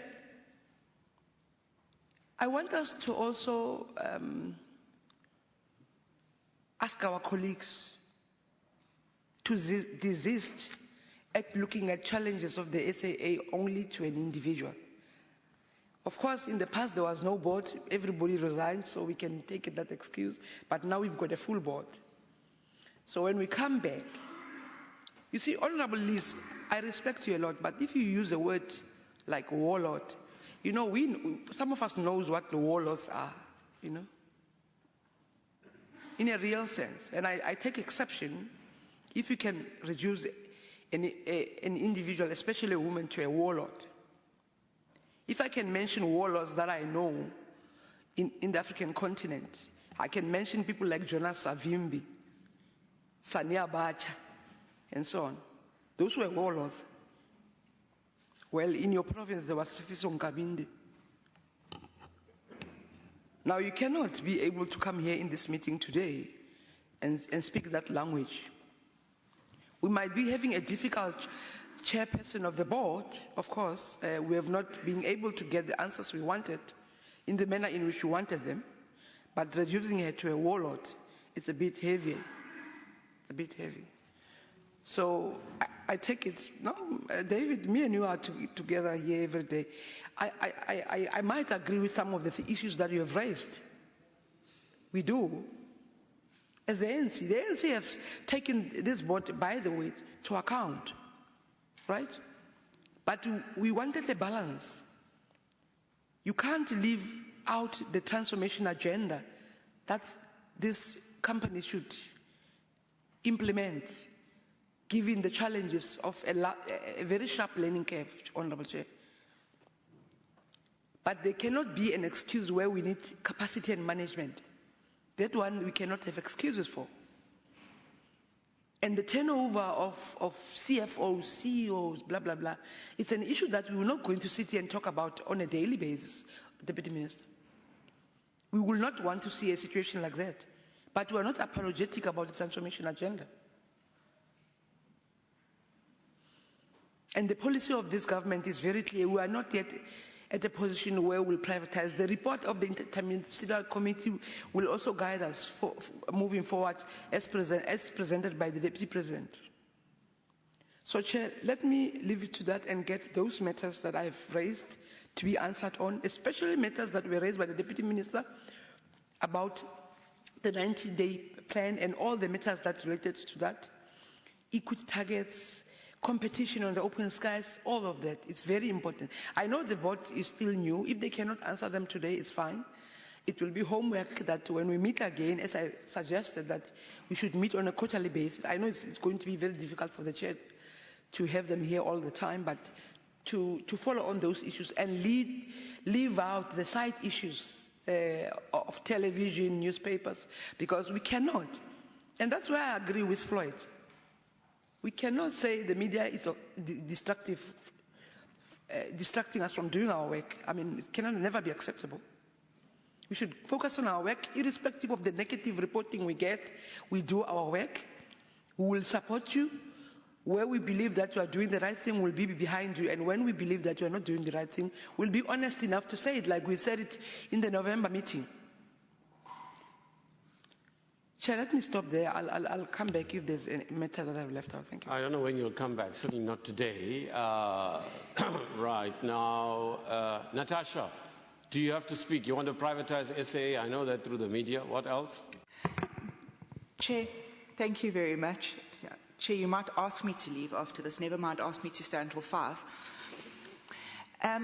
Chairperson, I just want to discuss a little bit while we have the Deputy Minister here as well as the new board, and especially the CEO, where we stand at the moment with looking at gaining equity partners with SAA. Because, Chair, you're quick to jump down my throat for calling privatisation, but privatisation, as we know, is not a one-size-fits-all kind of program. And there are many options of privatisation which we need to look at. And we need to look at global trends. And this is not something we need to reinvent the wheel with. There are companies that have been in similar situations to ours that have turned themselves around very successfully by bringing in equity partners. And, Chair, I think, I don't need to repeat myself. What happened with the Emirates deal at the time, I called it for what I remain firmly in my belief that it was, which was economic sabotage. And I think that it is a very bad show that a state-owned entity, and more than that, the chairperson of a state-owned entity could have the kind of power to bring an entire economy to its knees. And I don't think we should ever forget that months and months of negotiation went into what could have been a very lucrative deal, bringing South African Airways into the economic field at a time that it was most necessary, and giving us an economic injection of over 2 billion rand. We still don't have answers as to what happened on the infamous night in Paris, as it's now known. But what we do know is that we now remain in a situation where it's going to be very difficult for us to build up a trust relationship with an equity partner. So I'd like to know where we stand with that, Chair. And, Chair, sometimes one has to look at why we're in the media all the time, and the answer is quite simple, and it's an unfortunate one. And that is because recent events at SAA have read like a soap opera. And it's not a good soap opera. It's a scary soap opera. Chair, I'd like to know from the CEO where we stand at the moment with regards to the Pilots Association. Now, we know that last year the Pilots Association brought a motion of no confidence in the board. And notably, almost straight after this motion of no confidence was brought in the board, allegations were levelled against pilots, very senior pilots, all of which, to my knowledge, the pilots have been cleared, yet no public statement has been made by the board. These are men and women who have served our country and our company with distinction. We are talking about decades of service. And I noted, and I was very pleased that the CEO started his address very much in the same vein as I spoke in Parliament last week, where I thanked the pilots at SAA, who are our pride at the moment in an institution that we don't have much pride left in. They are our shining beacon at the moment. And it's thanks to those men and women that our airline remains in the air. And I'll tell you something, when an airline is in the economic turmoil that SAA is in now, people are terrified to fly an airline. But I'll tell you why I'm not terrified to fly SAA. Because I know, and I have full confidence, that not one pilot or co-pilot will ever put my life or the life of any South Africans in danger via flying an aeroplane that they are not 100% sure is safe to be in the air. And I think we should be incredibly proud of that fact. And that's why I think when our pilots' good name is brought into disrepute, we need to make sure that their names are publicly cleared. And I'd like to know why we're very quick to bring a report against the pilots, but subsequently we are very slow to bring a clearing report against the same pilots. Chair, I've heard a lot about, in our conversations today, about the US rand dollar fluctuation and why it's causing such a huge, having such a huge influence in the losses at SAA. I think we must also remember one thing, is that airlines across the world have actually shown an unprecedented growth in income because of the drop in fuel prices. So what I'd like to know is, and perhaps it's not at hand and we'll have to get this kind of information in our next meeting, but exactly how much of our revenue was received in US dollars? Because, you know, I'm looking at a 35 to 40% income in US dollars, and I'd like to know exactly how that influenced the outcome of our statements. Thank you, Chair. Yeah, can I just draw attention of the members to this, that we have asked questions for close to 1 hour and 10 minutes. And so you'll have to guide me on how we structure the discussion today and henceforth. Also, a member did ask to speak again, and I said no, because if I open the floodgates, it's going to mean Thandi had stopped. Also, I think members need to be reminded that Chair also has a right to ask questions. When am I going to ask them? Also, I want to point out that we in this committee take the view that when the researcher, in this case Antonia Manamela, spends hours preparing a report, members can't just ignore it. It's not fair. But because of the limited time, Antonia, I was going to go through the questions you've got. Because everybody's got a copy, I want to table this formally. Let me remind those who don't know that the questions are raised by an independent researcher. And therefore, they do not necessarily reflect the questions that the MPs have. But she is speaking for the research unit, and she has the right to ask these questions. Otherwise, she wouldn't be appointed to serve this committee. So those questions that she has put that haven't already been raised, some overlap, some actually repeat what she says, but there are many questions she's asked that are not actually. And this committee has taken a decision that where possible, we should email this report of the researcher to an entity or a department before they come. So when they come and present their slide presentation, that actually they also respond to the questions. It saves time. Now, unfortunately, because Antonia was sick and we only got this AFS late on Wednesday, she wasn't able to meet the deadline of Thursday morning. But she didn't deliver. I've been in exchange with her over the weekend even while she's fluish and whatever else. And thank you, Antonia, for this. So this report is being tabled by myself on behalf of the committee. And when you reply in written form and subsequently when you hear again, you will no doubt take her questions into account. Antonia's noted all the questions. Ideally, if I was the chairperson in a normal situation, I'll try to cluster the questions for you, DM, Ms. Romano. I would cluster it and say, focus on these issues. But there were so many, and in such a wide range, that for me to try to cluster them is going to waste time. What I do want to say, colleagues, Janacek, is the board chair here? I thought it'd say, yeah, welcome. We understand you have to go to the doctor, but you're here, you'll catch up from your colleagues.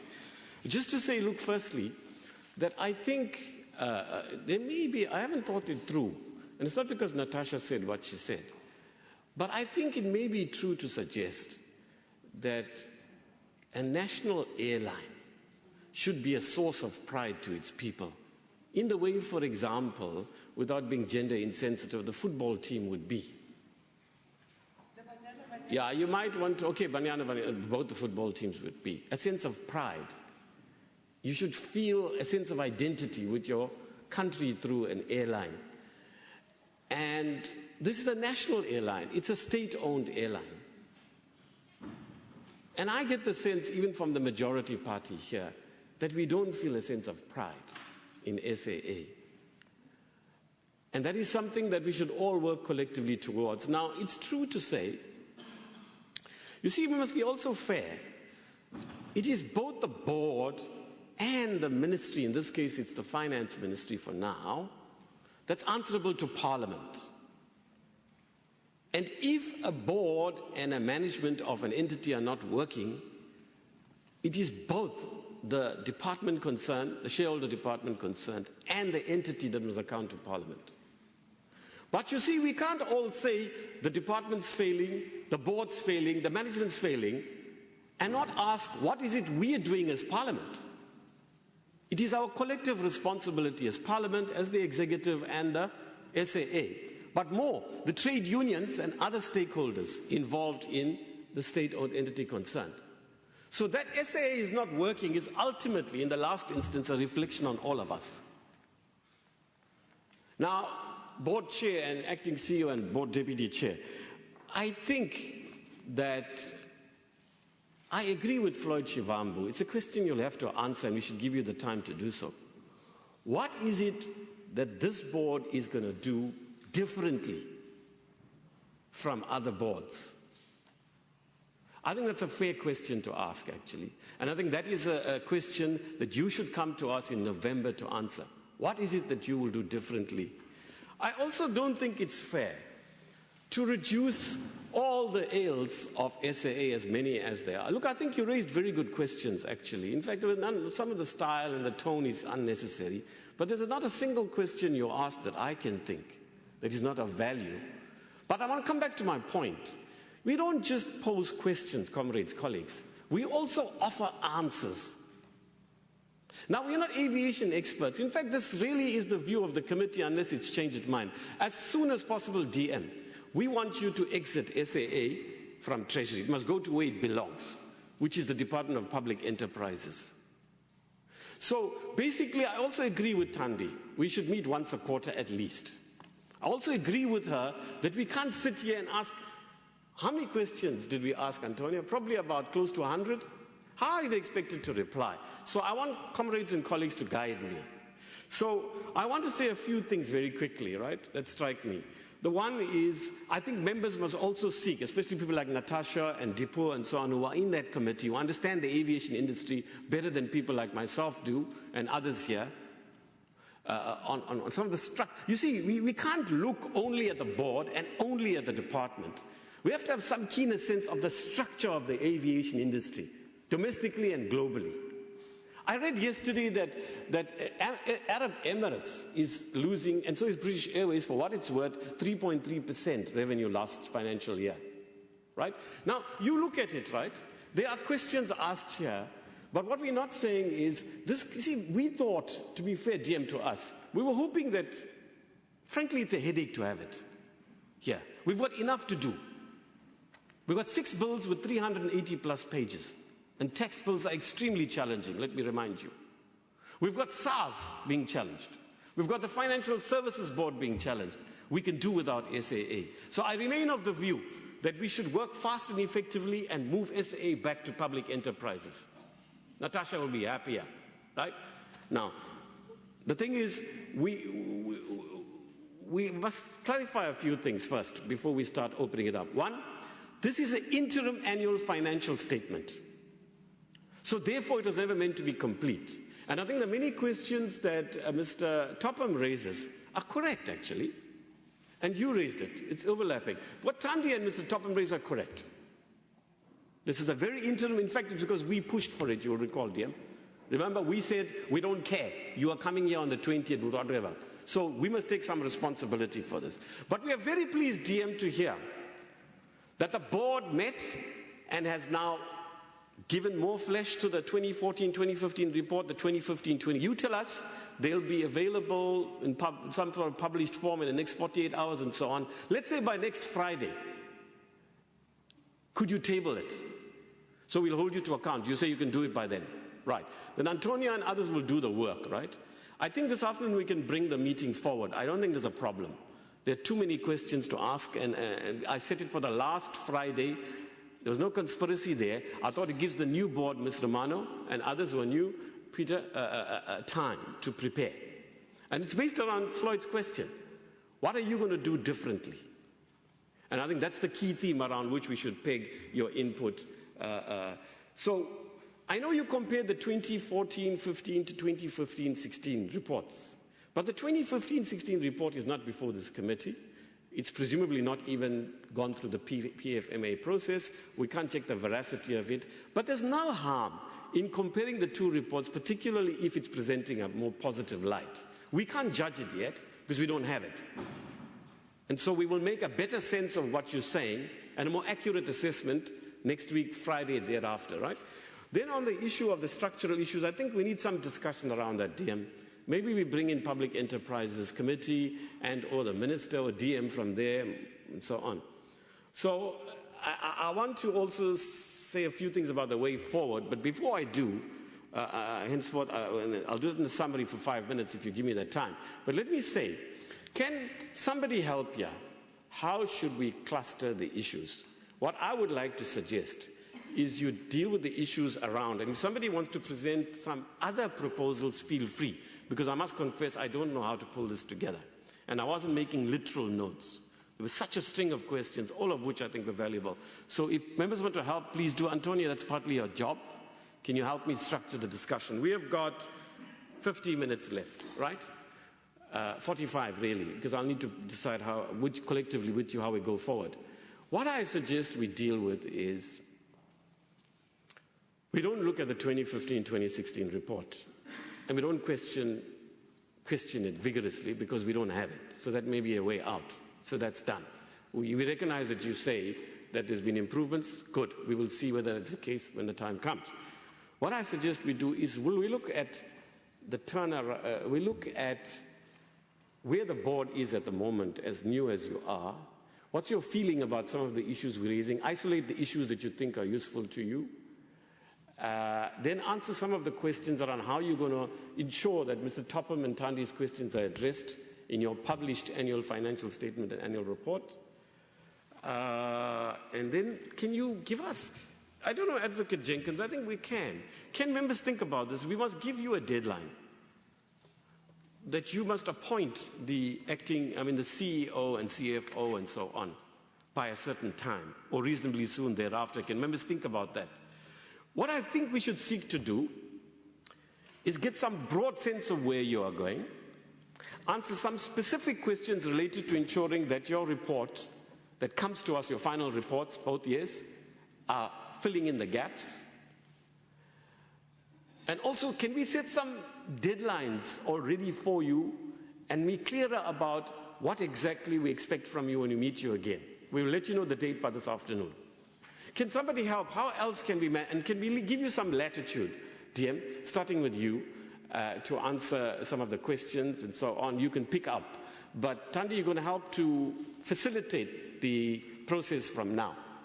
No new issues, because then Mr. Mania is going to jump down my throat. Yeah. How do we manage this meeting for the next 40 minutes or so? Yeah, thanks, Chair. I think we're on the right track.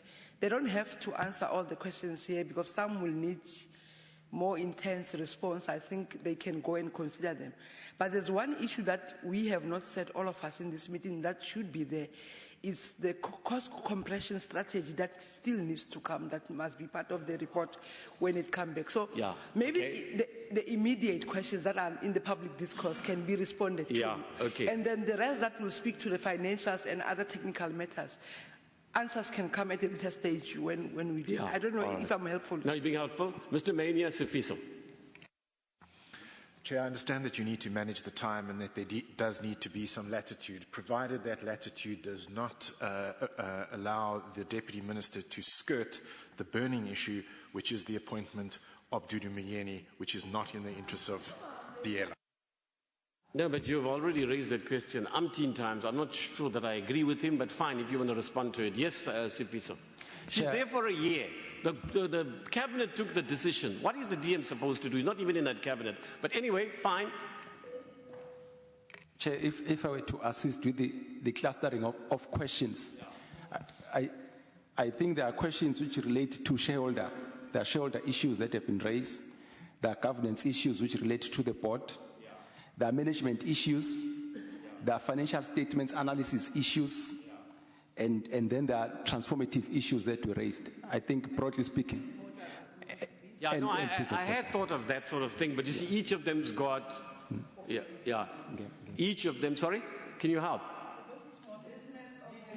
Yeah, I had thought of that sort of thing, except that it's so many questions each, but I see your point, that's useful. Floyd, you want to say something? There are questions that have been asked. Can those who are supposed to respond to the questions do so now? Saying no, it's not possible. It's 100+ questions.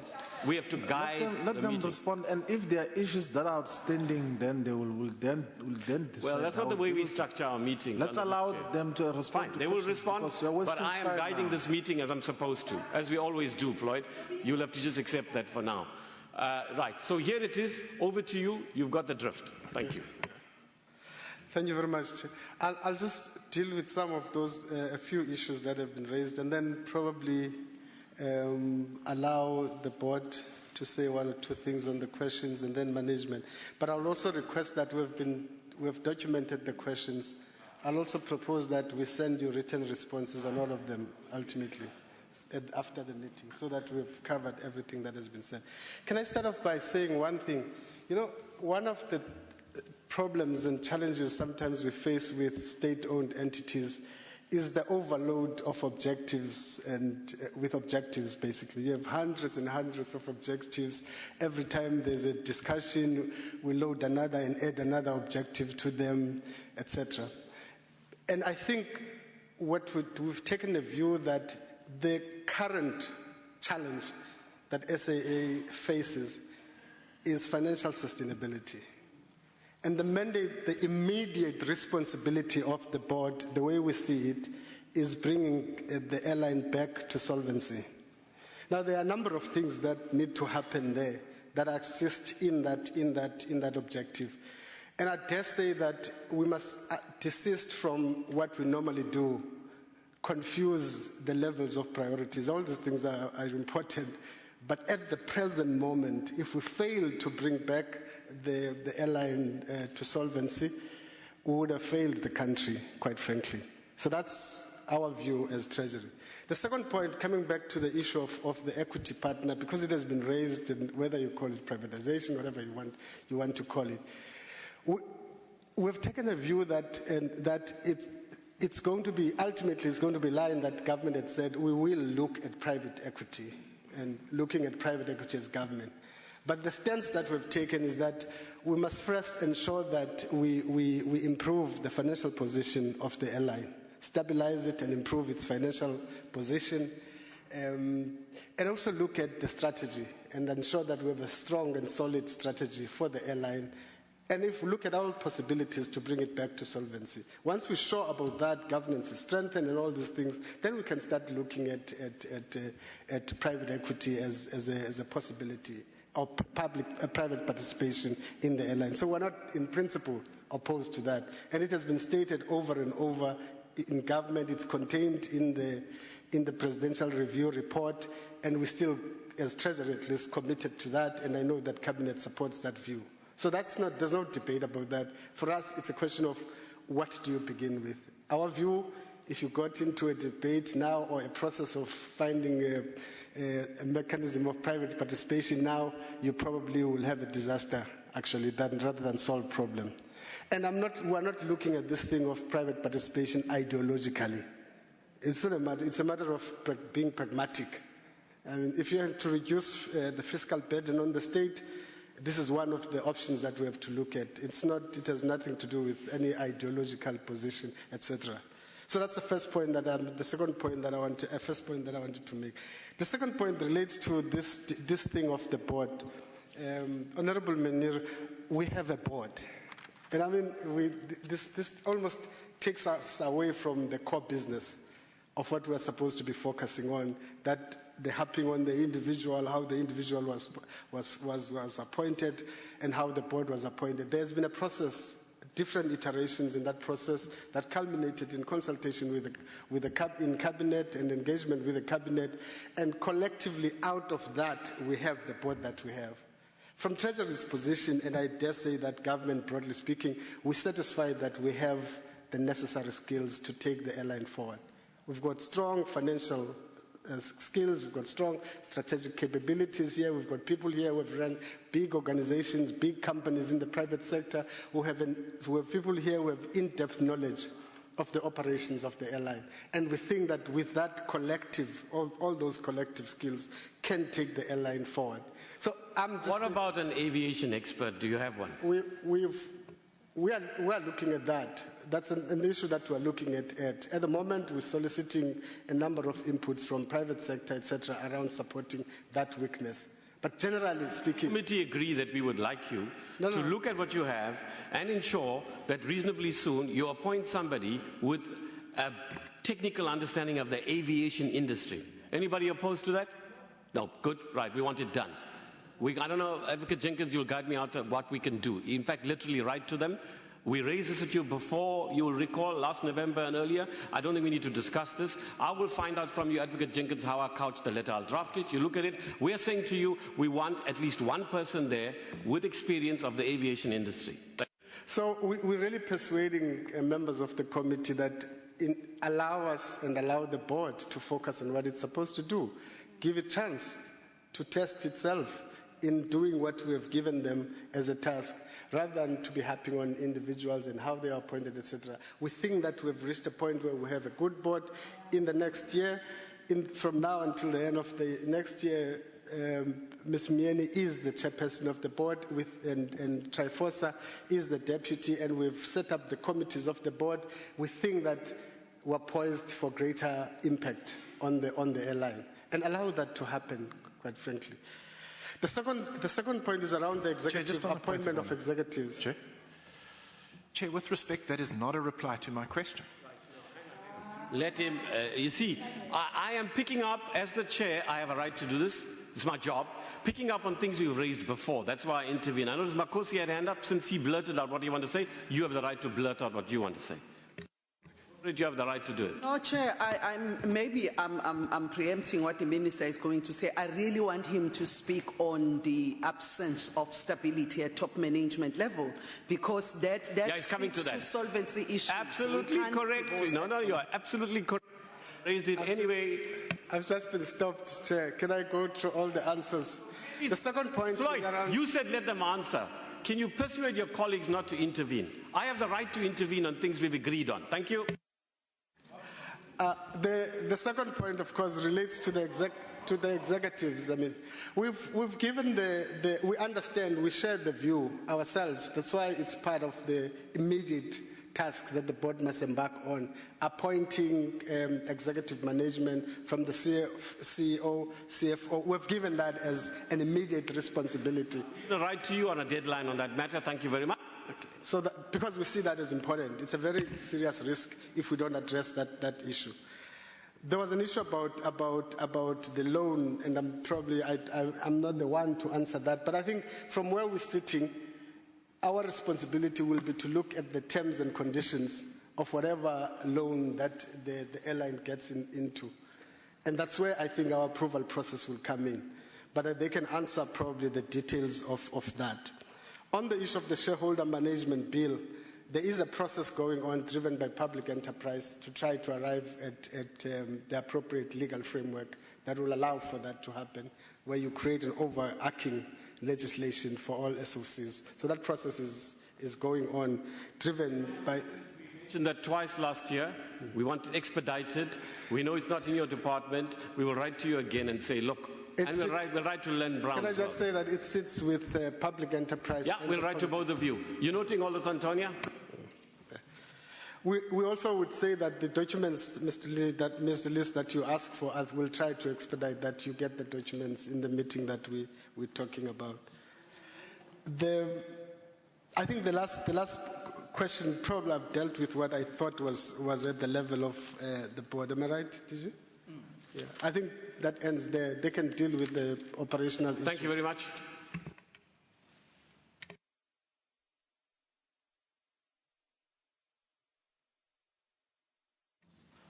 Mr. Romano, are you going to lead it? Yes. Okay.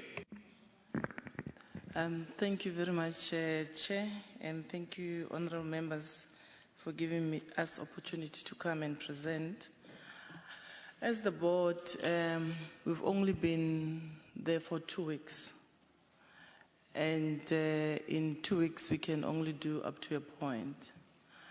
But as the board, we are aware of our responsibilities with regard to the PFMA, with regard to the Companies Act, with regard to the Shareholders Compact that we have also looked at.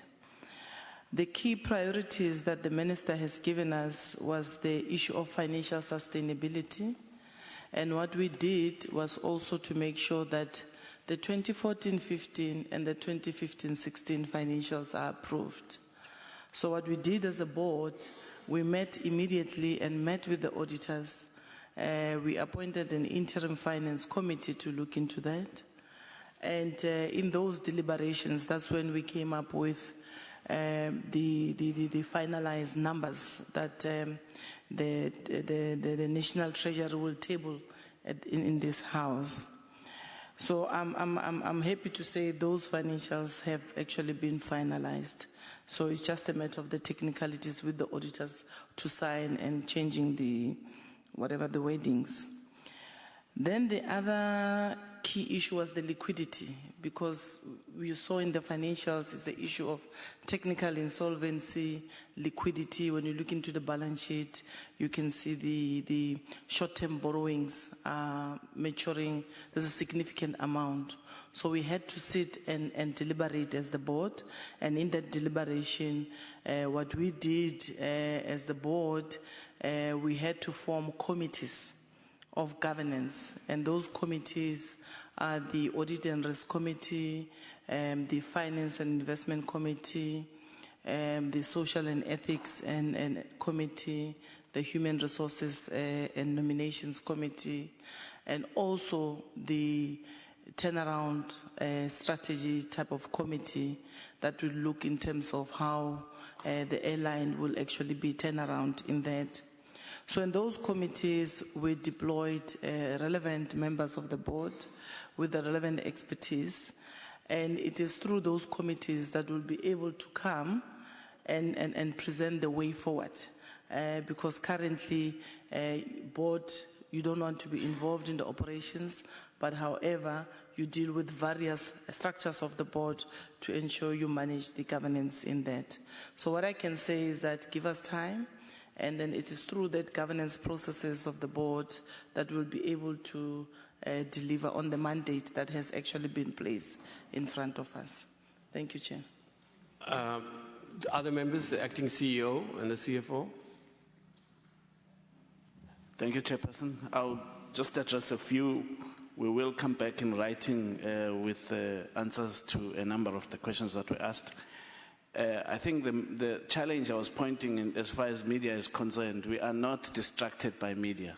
They actually put us on our toes. We are reacting to what they say.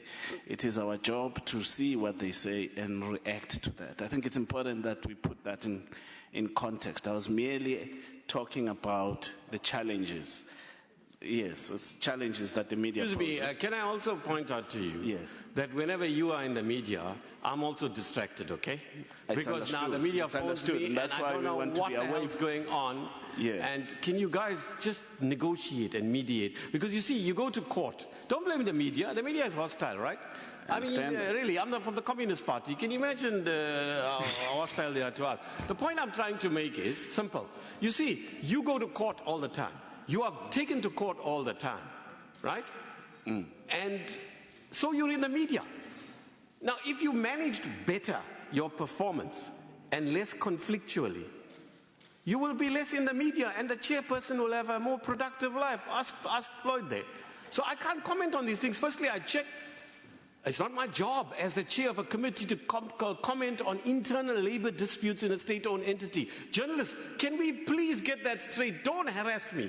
I refuse to do things outside the law and the Constitution, right? So please stop harassing me. Let me stand up and say that. When I stand up, there's a new rule, Rule 31B, subclause 4, Roman numeral 5. When the chairperson stands up like a traditional leader, that is the decree. I live in hope. So, all you journalists who are here, I don't know for what, because this is only a rehearsal. You should come next time in November when we can really discuss.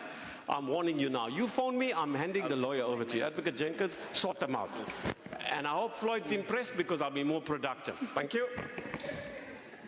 Can you go on? Just to comment on the maintenance issue, Chairperson, I want to make sure that the public is aware that we will not compromise on maintenance. We do not compromise on maintenance. The history of the airline shows we do not have issues around that. And so when we do cost compression exercises, they do not look at we do not compromise on maintenance. In fact, we are governed by a number of regulators that look at us, EASA, FAA, SAA, Civil Aviation Authority. So it's not, we're not going to touch any issues on maintenance when it comes to cost compression. I would like a CFO to comment on some of the other issues. Thanks, Chair. Answer a question that does make a lot of sense, right? As a committee chair, I have to identify them. It is argued that you employed 3,426 people in that period. And obviously that's going to shoot up your expenses. Now Tandi's butting in as Tandi would do, if you don't know that already, and saying we want a report on the cost compression. I think that's a fair thing to say, right? And can you answer that question, for example? How is that possible? I'm not saying it's not possible, I'm just interested. Chair, can we request that we put this answer in detail so that we can explain exactly what happened in that period? I think I don't want to take it high level. If we can just give the details when we come back to this committee. All right, fine.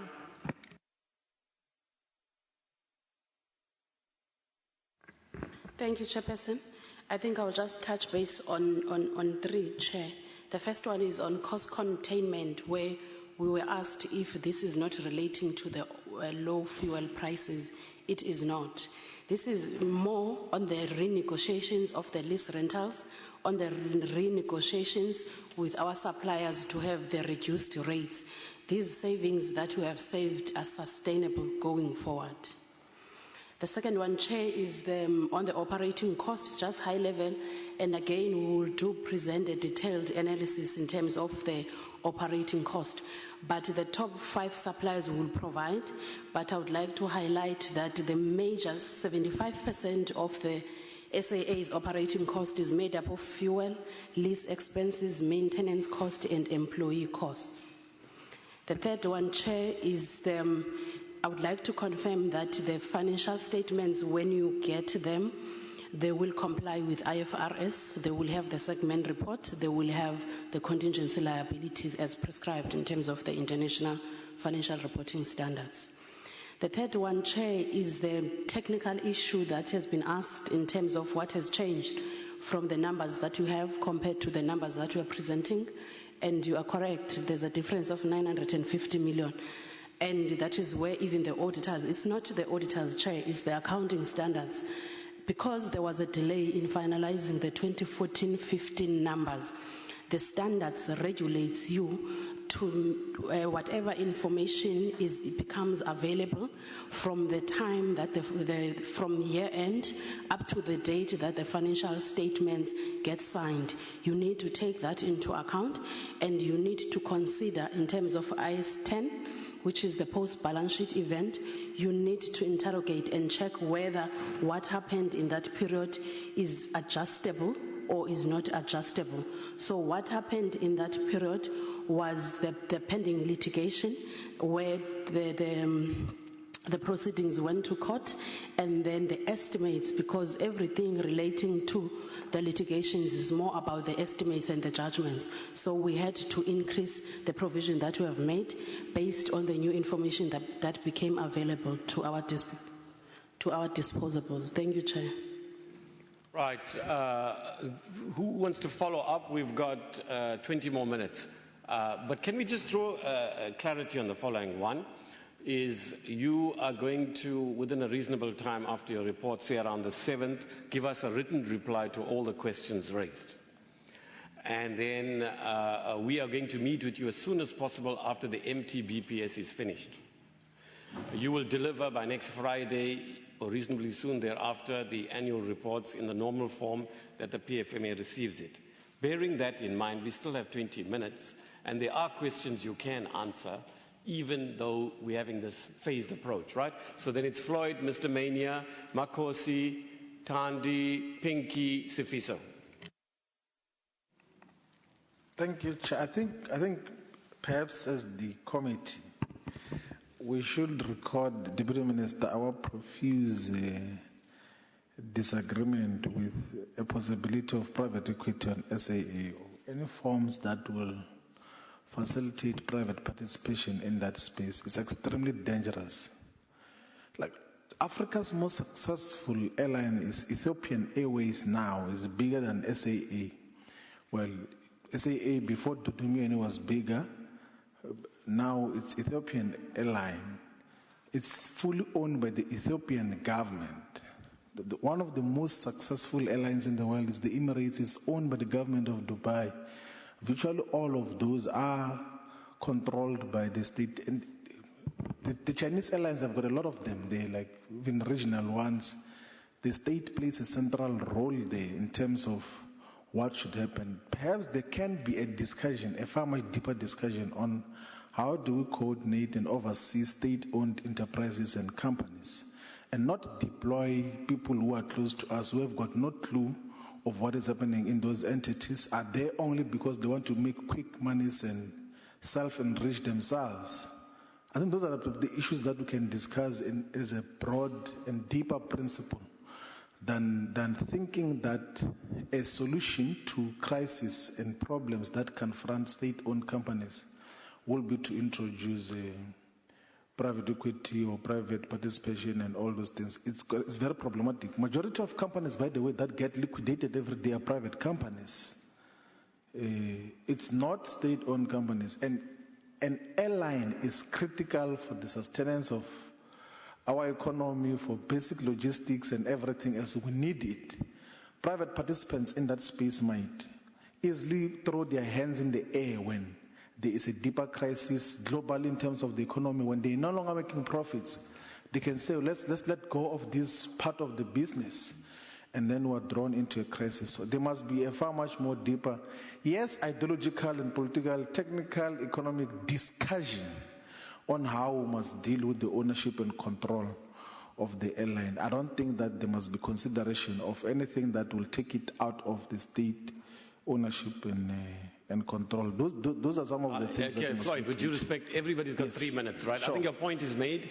I'm sure somebody will respond if they care to. Many 3 minutes at most. Thank you, Chair. My question is directed to the chairperson, who I see is now here. Will the chairperson, in the light of the preliminary report tabled here today, tell us whether she still believes that it is in the best interest of the airline that she doesn't resign? And if she believes that, why does she believe that?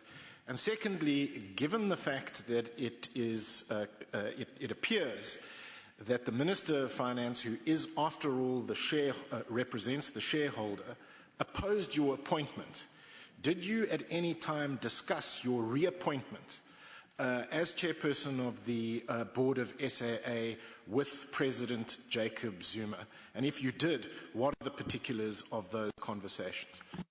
I was going to ask you, Chairperson, to say something towards the end. You can respond when you do that. Presumably you caught up on some of the issues, but since you're here, I was going to ask you anyway to comment or make some general statements, whatever you wish. Who's next? Makosi. Chair, just on the point that Floyd raised, I just wanted to say we must remember that it's very important for us to improve the productivity with our SOEs and the leadership as well as the management of SOEs. Because the more we have state-owned entities in this fashion, it feeds into the narrative that the state cannot run its business, which is not true, because in other places, as is citing Ethiopia, it is actually a fact. You know, yeah.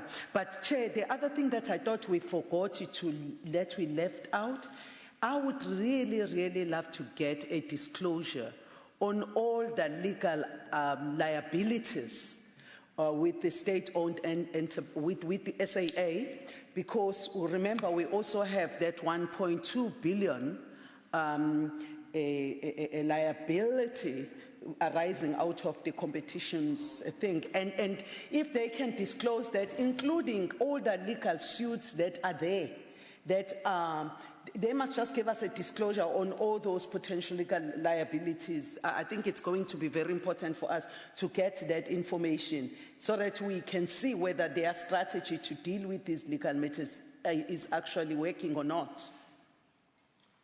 Draw attention to Minister and the state-owned entity. This Parliament has repeatedly raised this issue. I think the Auditor General should do more. Decisions that are taken by state-owned entities and departments to go to court repeatedly at taxpayers' expense when they know they're going to lose these cases.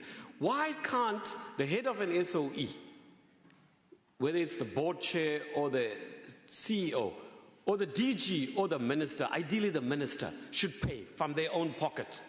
We've had it. I'm very glad you raised that. We would like to know, why are you always going to court? And why are you always losing? So it seems to me. I don't know, you seem to lose all the time. Really, we're not going to have that. And I must look at the PFMA, Advocate Jenkins, just guide us. We need to act in terms of the PFMA against DGs, accounting officers, politicians, not just the DG, SOE boards, and SOE CEOs. Thank you. Next. No, Chair, I think you covered me, especially on the issue of consequences. There should be consequences, especially where there are lawsuits, including those of personnel, and people are able to win cases. And there's no consequences for those who made us to, or who made SA to have that kind of a fruitless and wasteful expenditure. The other issue, Chair, it's, of course, all of us agree, and I think this is what Honorable Mainir must also be aware of. SAA problems, all of us agree, that are historical, and we won't really reduce them to one person. But the last issue, Chair, and I'm also calling on Floyd on the same issue. The last issue, Chair, is that I want to propose that in the next round of engagement with SAA, given the amount of responses that we want and all those things, maybe if it's possible, committee goes to SAA so that we have all these things, because it's issues of transformation, it's issues of cost containment that Tandy spoke to, and all other issues that we raised. Maybe files and files, maybe go that way and be able to see who is loyal to SAA and not flying SAA from all of us as we go there. Sure. But Chairperson, just quickly, Chairperson, like, I think this notion that we must egg walk around individuals who are causing disasters to state-owned enterprises and want to then throw collective responsibility Floyd, you're not allowed to is speak. wrong. No. Dumian is a problem in SAA and we must say it as you're not it is. allowed to speak. If you have no right more than anybody else. Sifiso, you're next. You had your 3 minutes. No. Thanks, Chair. Just two things from me. There's so much being said about our exposure to exchange rate movements. I would like to know whether we do have a strategy, for instance, hedging. Do we hedge? And if we don't, why are we not hedging? And so on. That's one. Two, Chair, as everybody was responding, people were very silent on many transformative issues which were raised. I don't want to read from that it's the importance that SAA give to transformative issues. I think Honorable Pink was very clear that from the party that we are coming from, and by the way, there is no mutual exclusivity between performance and economic inclusion, right? So that's very important. As we try to attain this, the sustainability, financial sustainability of the airline, let's not try to say if you transform, then there will be no financial sustainability.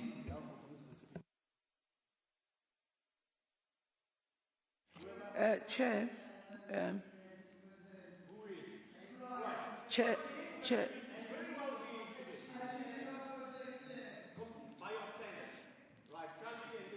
Chair, did you put my seconds back that Pinky and Floyd and everybody took? My seconds that they took, did you put them back?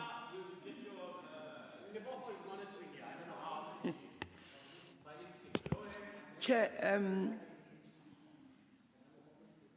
you please pay attention? Tandi speaks. You see, he raised an ideological debate, but does not even listen. We'll come back to the issue of. Good point, Tandi. We'll come back at the issue of whether there is a need of private equity or not. It's not for today's engagement, Floyd.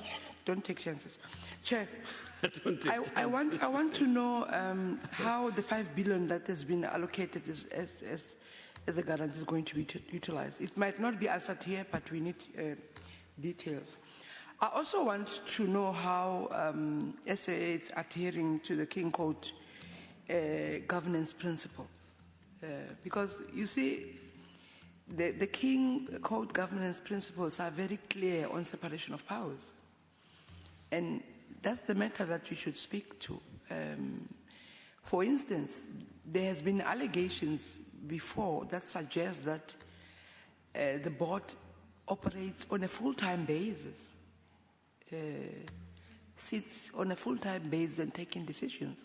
And we want to allay the fears of those who have such perceptions that is not the case. And the other matter that I want us to speak to is the adjustment that will speak to the financial statements. You see, we need to look at the percentage terms of how those adjustments are not related to performance. If a quarter of your finances, for instance, for argument's sake, are utilized for litigation, we need to measure, because you see, Chair, the Auditor General said we must move away from just presenting financial statements, but to start to measure performance, right? So if half of the revenue... Tandi, you're treading closely to 3 minutes. Okay. You can put it in writing. Yeah, Chair, okay, let me leave it there and then... but the essence... Yeah, I get the drift of what you... They're all very useful. Thank you. Mr. Lees. Antonio. Yes, of course. Go ahead.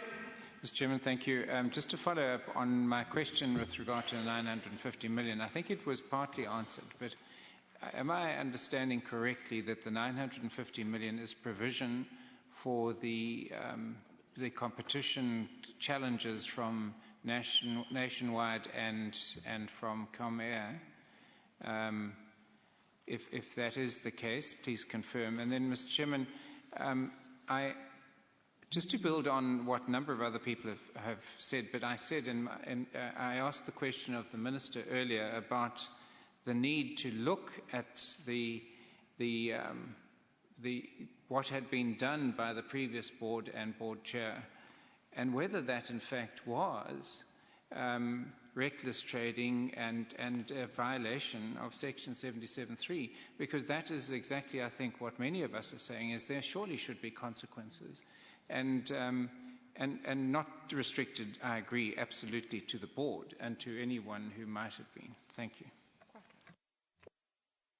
Next. Right.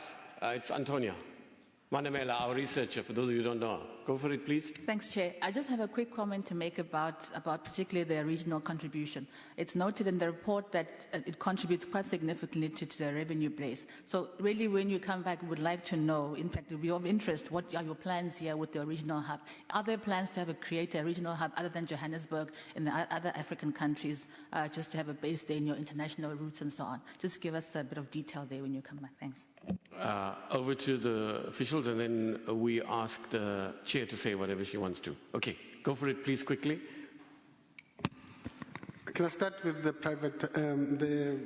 private participation discussion? Look, I mean, it's a debate, it's an open debate. We should have that debate, you're right. But you can't start a debate by saying you should exclude this part from the debate. So you should open up the debate and we have the debate. But can I say the following around this thing? Just to clarify the position. The position is that we need, and the board must look at the strategy. It must drive a process of stabilization of the airline. It must work towards bringing the airline to solvency. Included in that might be things like looking at whether is there a need, sufficient basis for recapitalization, whether is there sufficient basis for moving the direction of private participation. All of those things are open because there is no principal opposition to private participation in this thing. In any case, most of the people who talk about opposition to private participation, they are the first to support borrowing. We borrow from the private sector, by the way, from capital markets. So already there is private participation. It's just a theoretical and ideological block that we have in our heads. So the issue is open, should be open for discussion, but it will be based on what are the material facts that support the decision that we'll take. Coming back to the second issue, Honorable Buthelezi, you see, so let's be very clear, I think, about this thing, that I think that it would be naive to think that we can say that transformation is not primary. It is a primary project that as a country we are involved in. But within that broad context, you cannot run down institutions effectively. So within as we are saying, our argument is primarily now where we are and the state of the airline, turning it around financially is fundamentally important. It is at the center of what we need to focus on.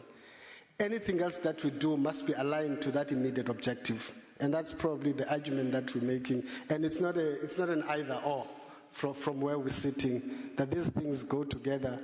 But if you cannot bring the airline back to financial sustainability, you'll probably kiss goodbye to any transformation agenda you have within the airline. That's the point we're making. So we have to prioritize privatization in our approach to development, in our management of our institutions. That's probably the point that we wanted to make. There was a future growth thing, Chair. It struck me that we didn't respond to that. My sense is that they are reviewing it and they are looking at entity by entity, like from each associates, looking at what they are doing.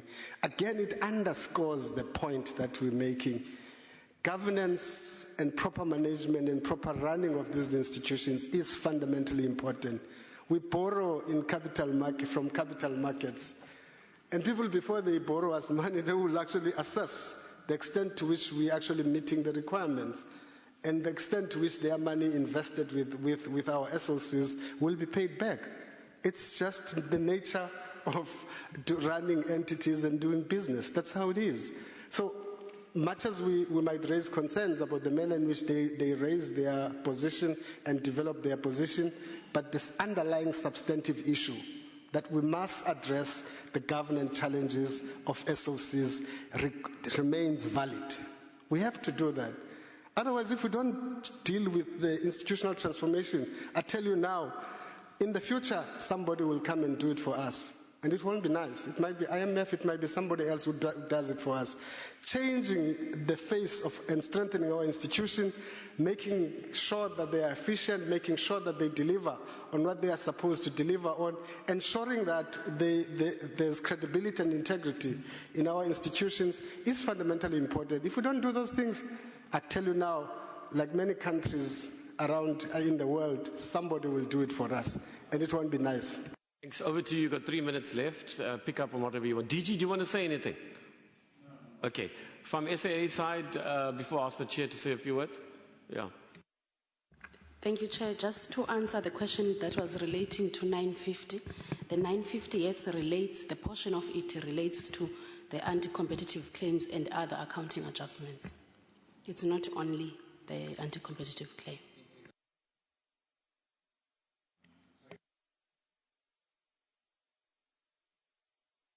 We'll provide details when we give you the detailed information. Chairperson?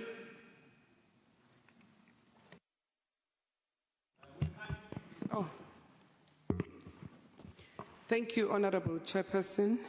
The honorable members here and present, the leadership from the department, Deputy Minister, DG, and the executives and the officials in the ministry, SAA Deputy Chairperson, CEO, and the rest of the leadership that is here.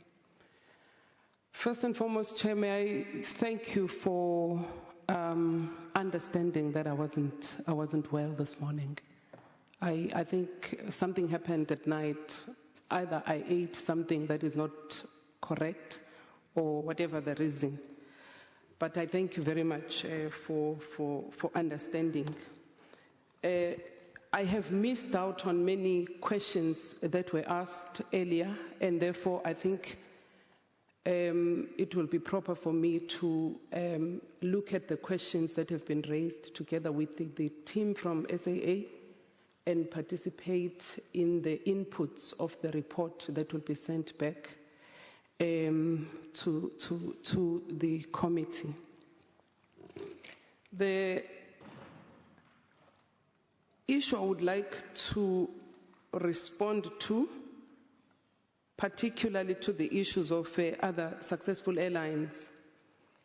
I think we discussed this in the previous sitting, and what I would also suggest would be to bring a whole-of-state aviation policy framework that we discussed, because some of the successful airlines are fully supported by their country.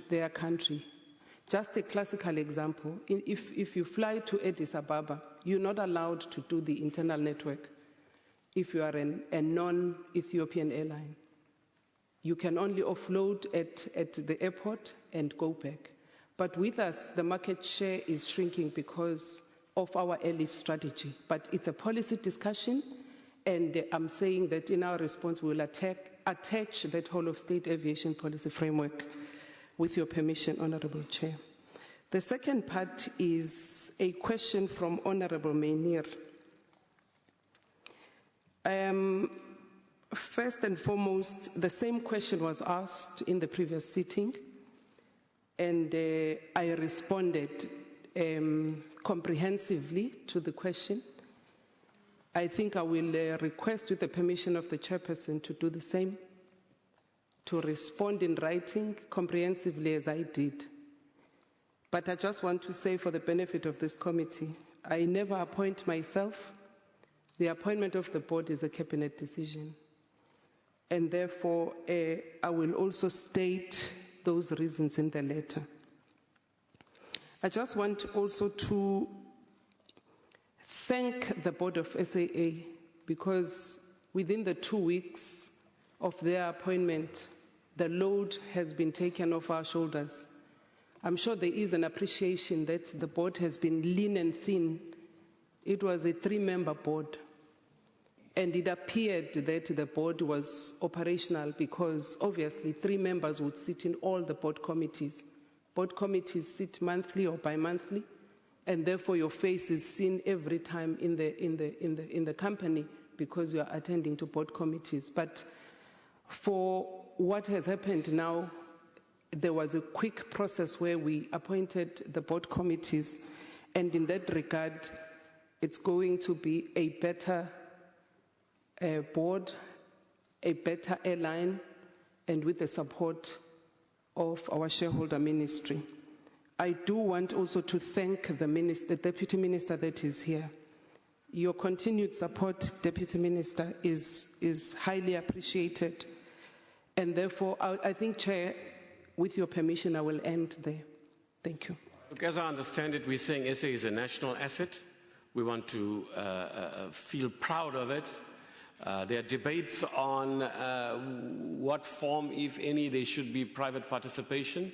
The majority parties view it shouldn't be privatized. The DA wants it privatized. Secondly, yes, we agree that the major challenge is financial, but you can't separate from the structural issues. The better you manage your finances, the more you're able to cope with the structural issues. The better you cope with the structural issues, the better you're able to. It's a dialectical thing, as you'll know from your past and other side. Thirdly, we think you should get a shareholder compact sorted out. We understand from SAA that they presented you a draft. Can you finalize the shareholder compact?